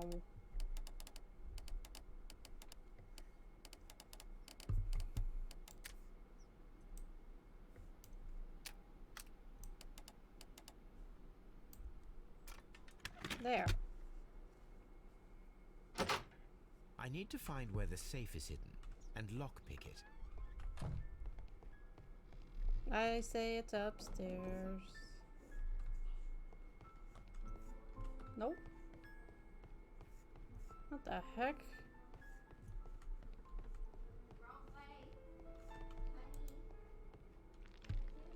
This cupboard is an absolute mess.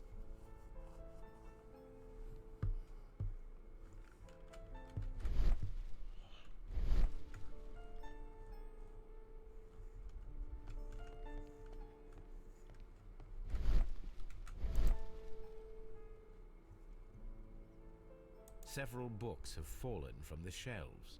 It seems as though this cupboard can be moved. I'll give it a try.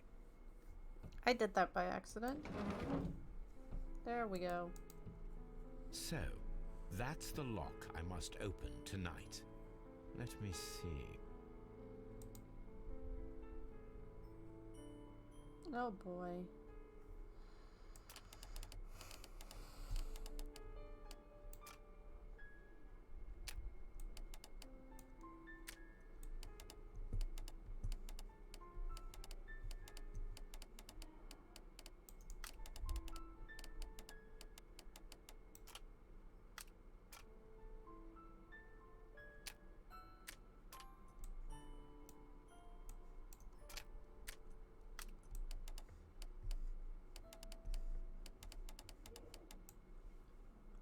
Can I skip this?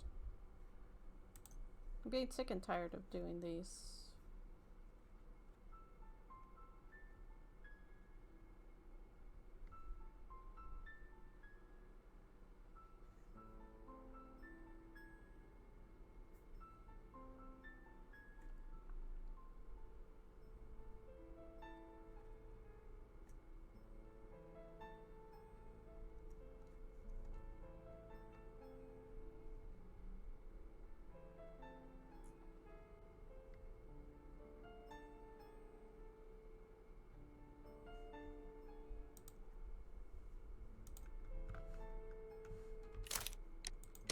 I'm getting sick and tired of these.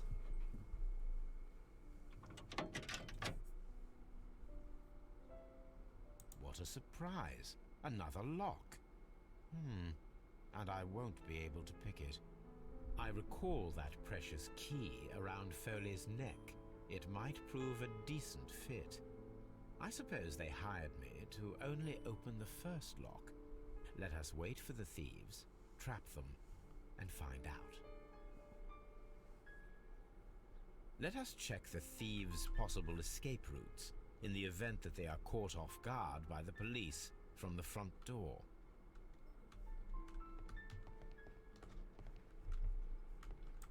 This door is a perfect means of escape in an emergency.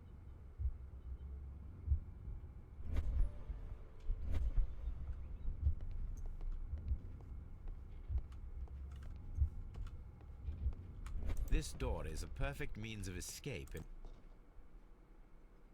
This door leads to a kitchen, which holds the shortest route to the back door.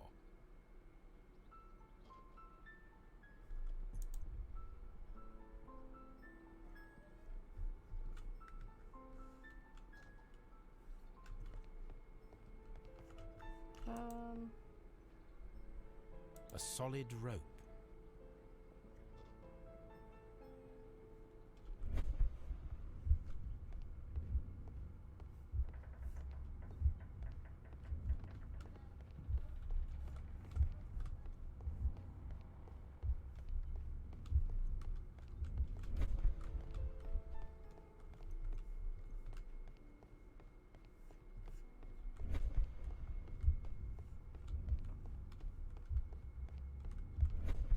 This door is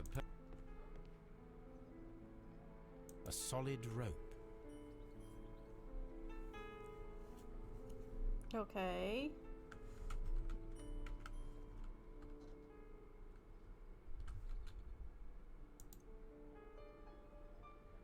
This should be useful. Thank you. Finally.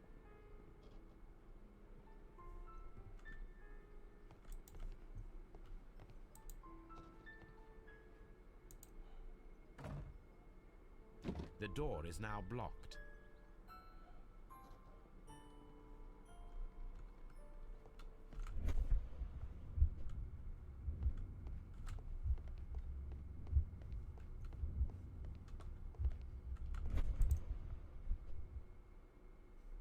I suppose that the thieves already tried to open the lock with this formidable hammer, but they were unsuccessful. I wonder what this old chandelier is doing on the floor. It looks as though it was poorly attached.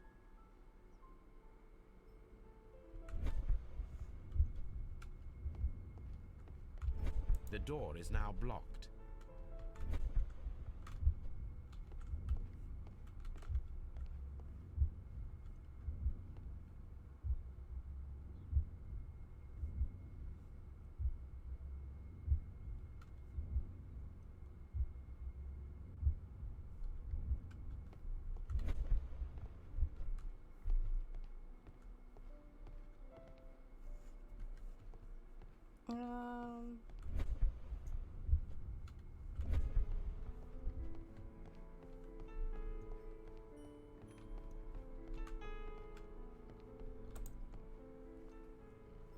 This should be useful.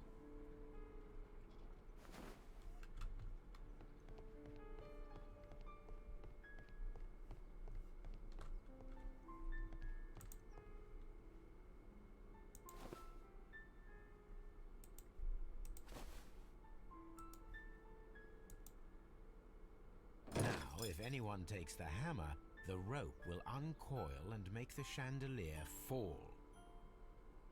What kind of Looney Tunes nonsense is this? If he runs through the dining room and takes a sledgehammer to force open the door, the chandelier will knock him down.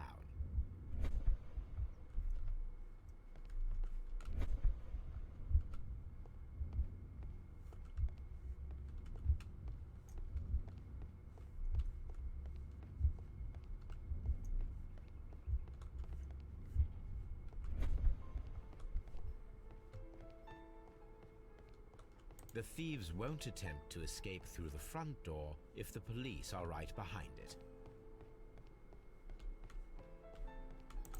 Although this window is high above the ground, it would be possible for one of the thieves to attempt to use it for their escape.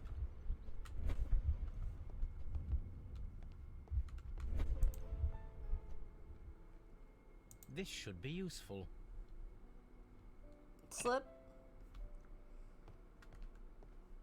Just slip and fall down the stairs? Is that what I'm going to do?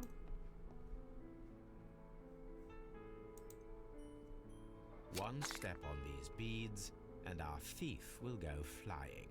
I should walk carefully here, else my plan will be ruined. Any thief who finds his way upstairs will roll down very quickly.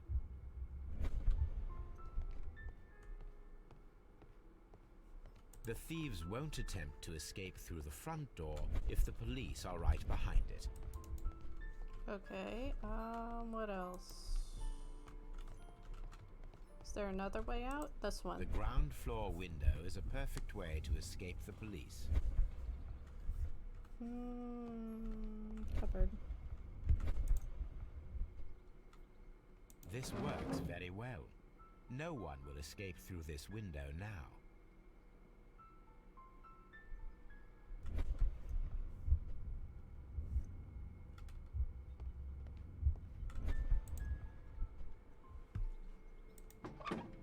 There we go. There is no ladder. If anyone falls here, he will need assistance to get out. I've just made a house like a problem. I've just made the biggest problem. This hatch. I've made the Home Alone house.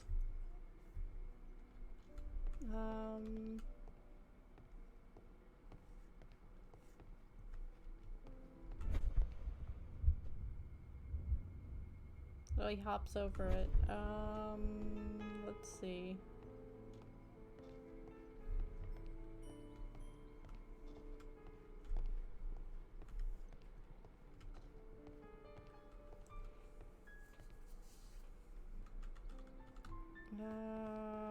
Did I see anything upstairs?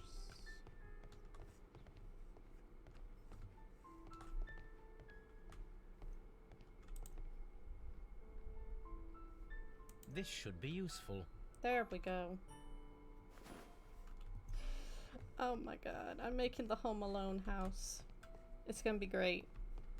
I hope I catch every single one of them like this. Now, it's not an open hatch, just a nice carpet on the floor. I should walk carefully here, else my plan will be ruined.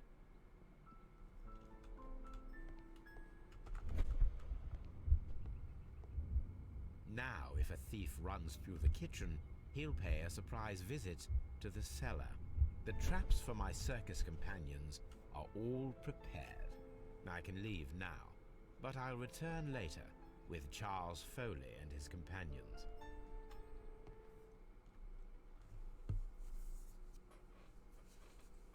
This is hilarious.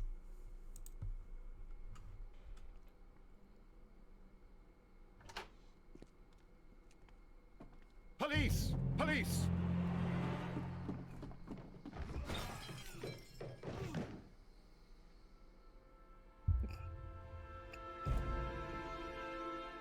That happened Stop in a where you are!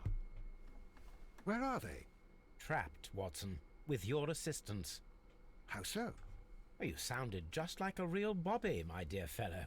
You startled them into the traps. I did? I assure you, Watson, it was quite an entertaining show. They will not escape the house now. You scum! And this is the pistol used for the murder in Half Moon Street. How'd you know about that? Oh, hi. Have you closed the case yet, Sherlock? Mycroft, what are you doing here? Did you follow me? Sherlock, it may seem that I used you, but you should be pleased to know that you have served our queen well, in this instance. So now, let us catch the big fish.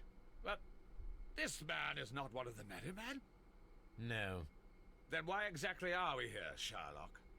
This gentleman, Charles Foley, has been involved in a double murder, and the hunter of a set of valuable antiques, the Hellenistic treasures, which disappeared in a theft many years ago. You're no better than the coppers! Let's open this thing.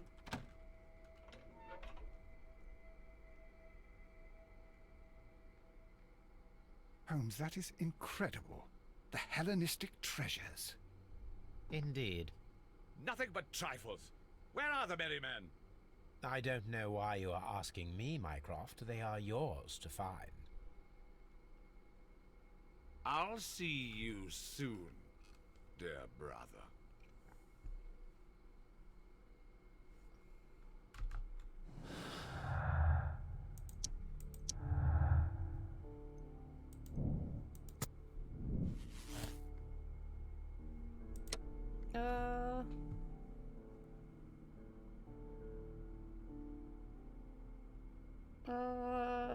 Well, in prison for organization since he was not directly guilty of the murder.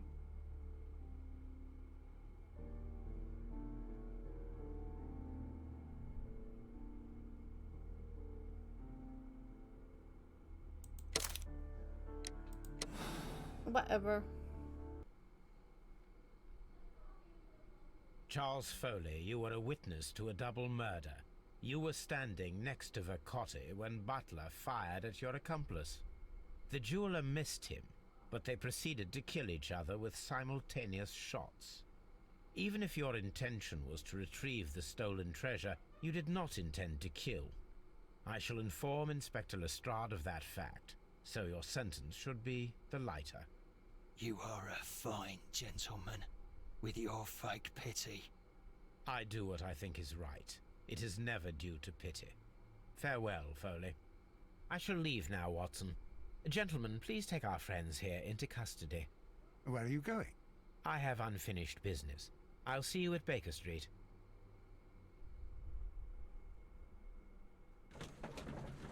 Oh god, are we going to go handle the kid?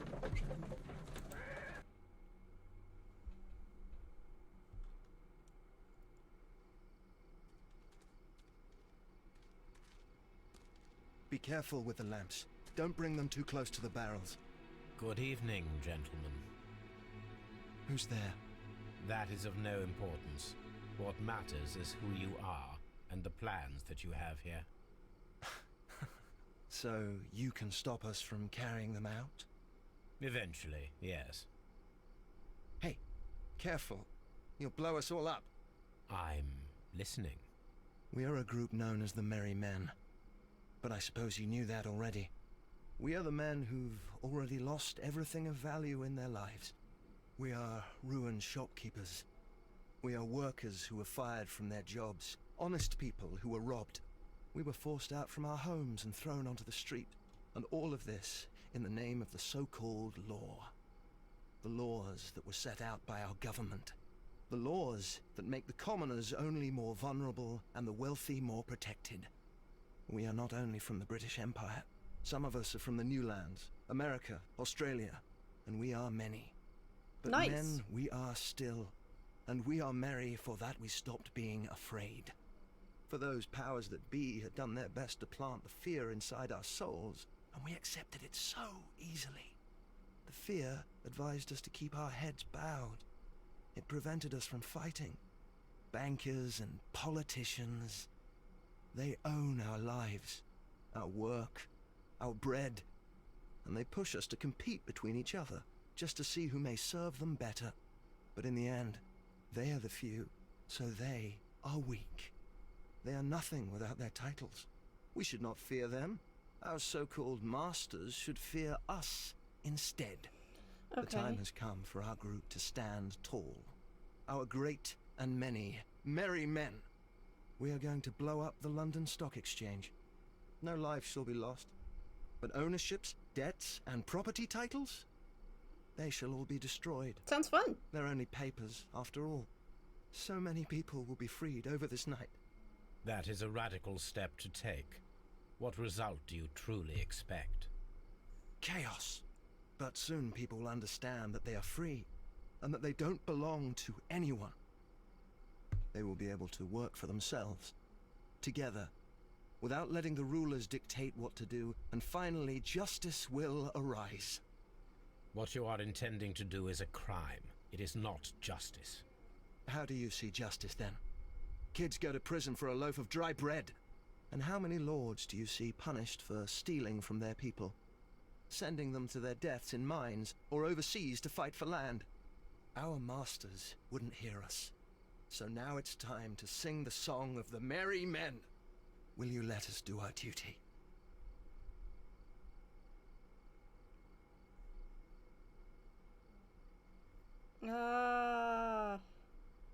Sure, why not? I like the chaos. When the law serves only the few, it can no longer be trusted. Every man is equal, and he has a right to choose his own way. And I shall not stop you.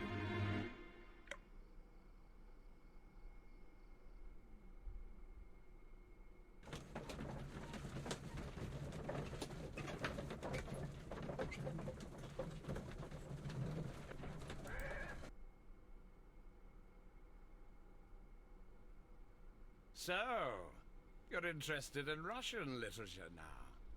Quite, lately. It is an interesting book. I remember a few lines. Really? I tried reading it myself, but I had a hard time understanding it. Yes, Doctor. It's about intelligence.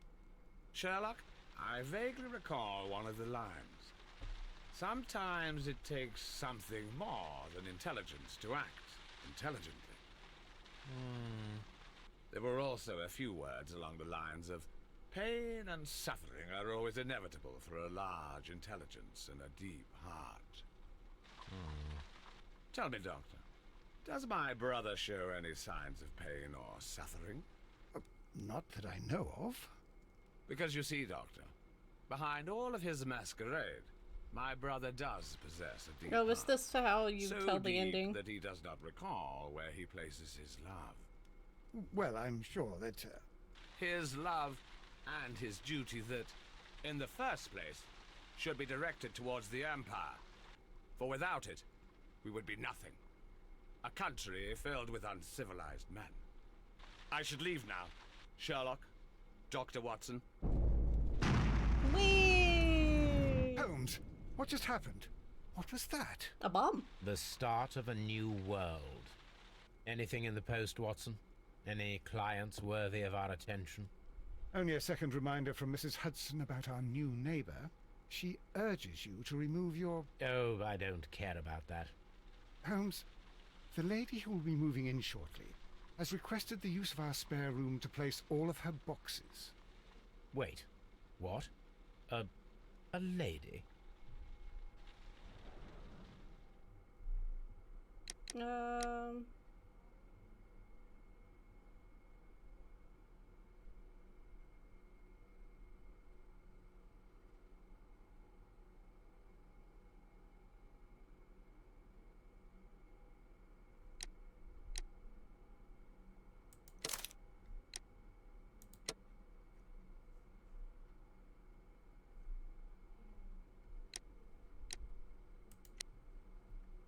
Nice.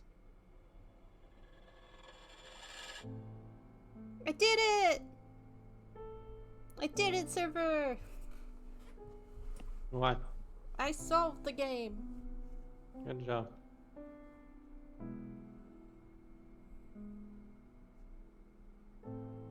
You should go work for the FBI. I don't think that's a good idea. And you get to solve even more crimes. But I have to see the crime. That's the problem. Isn't that the good part? No. No, it's very much not. Can I skip this? I can!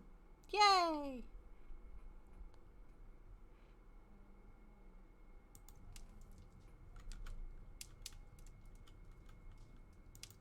You get to see a bunch of open arteries. I'd really rather not.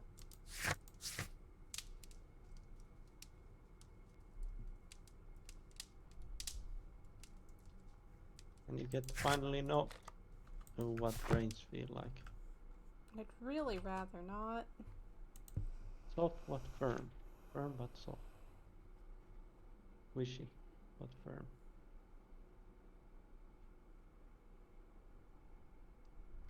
Okay. We finished the game. Now you're gonna uninstall the game. No.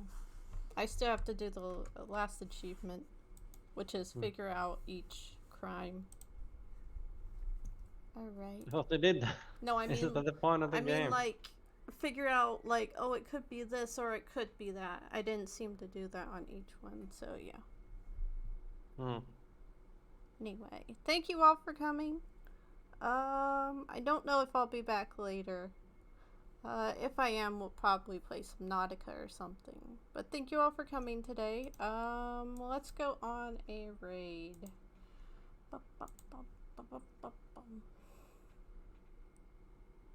Who should we raid?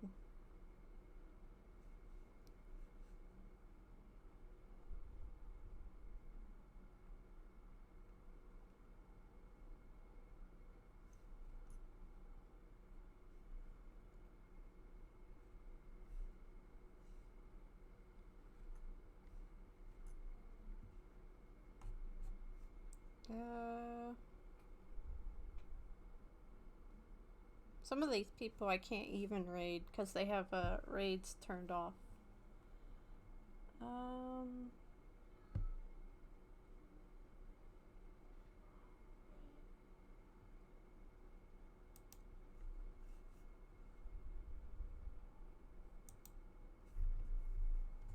Alright. Yeah, I guess. There.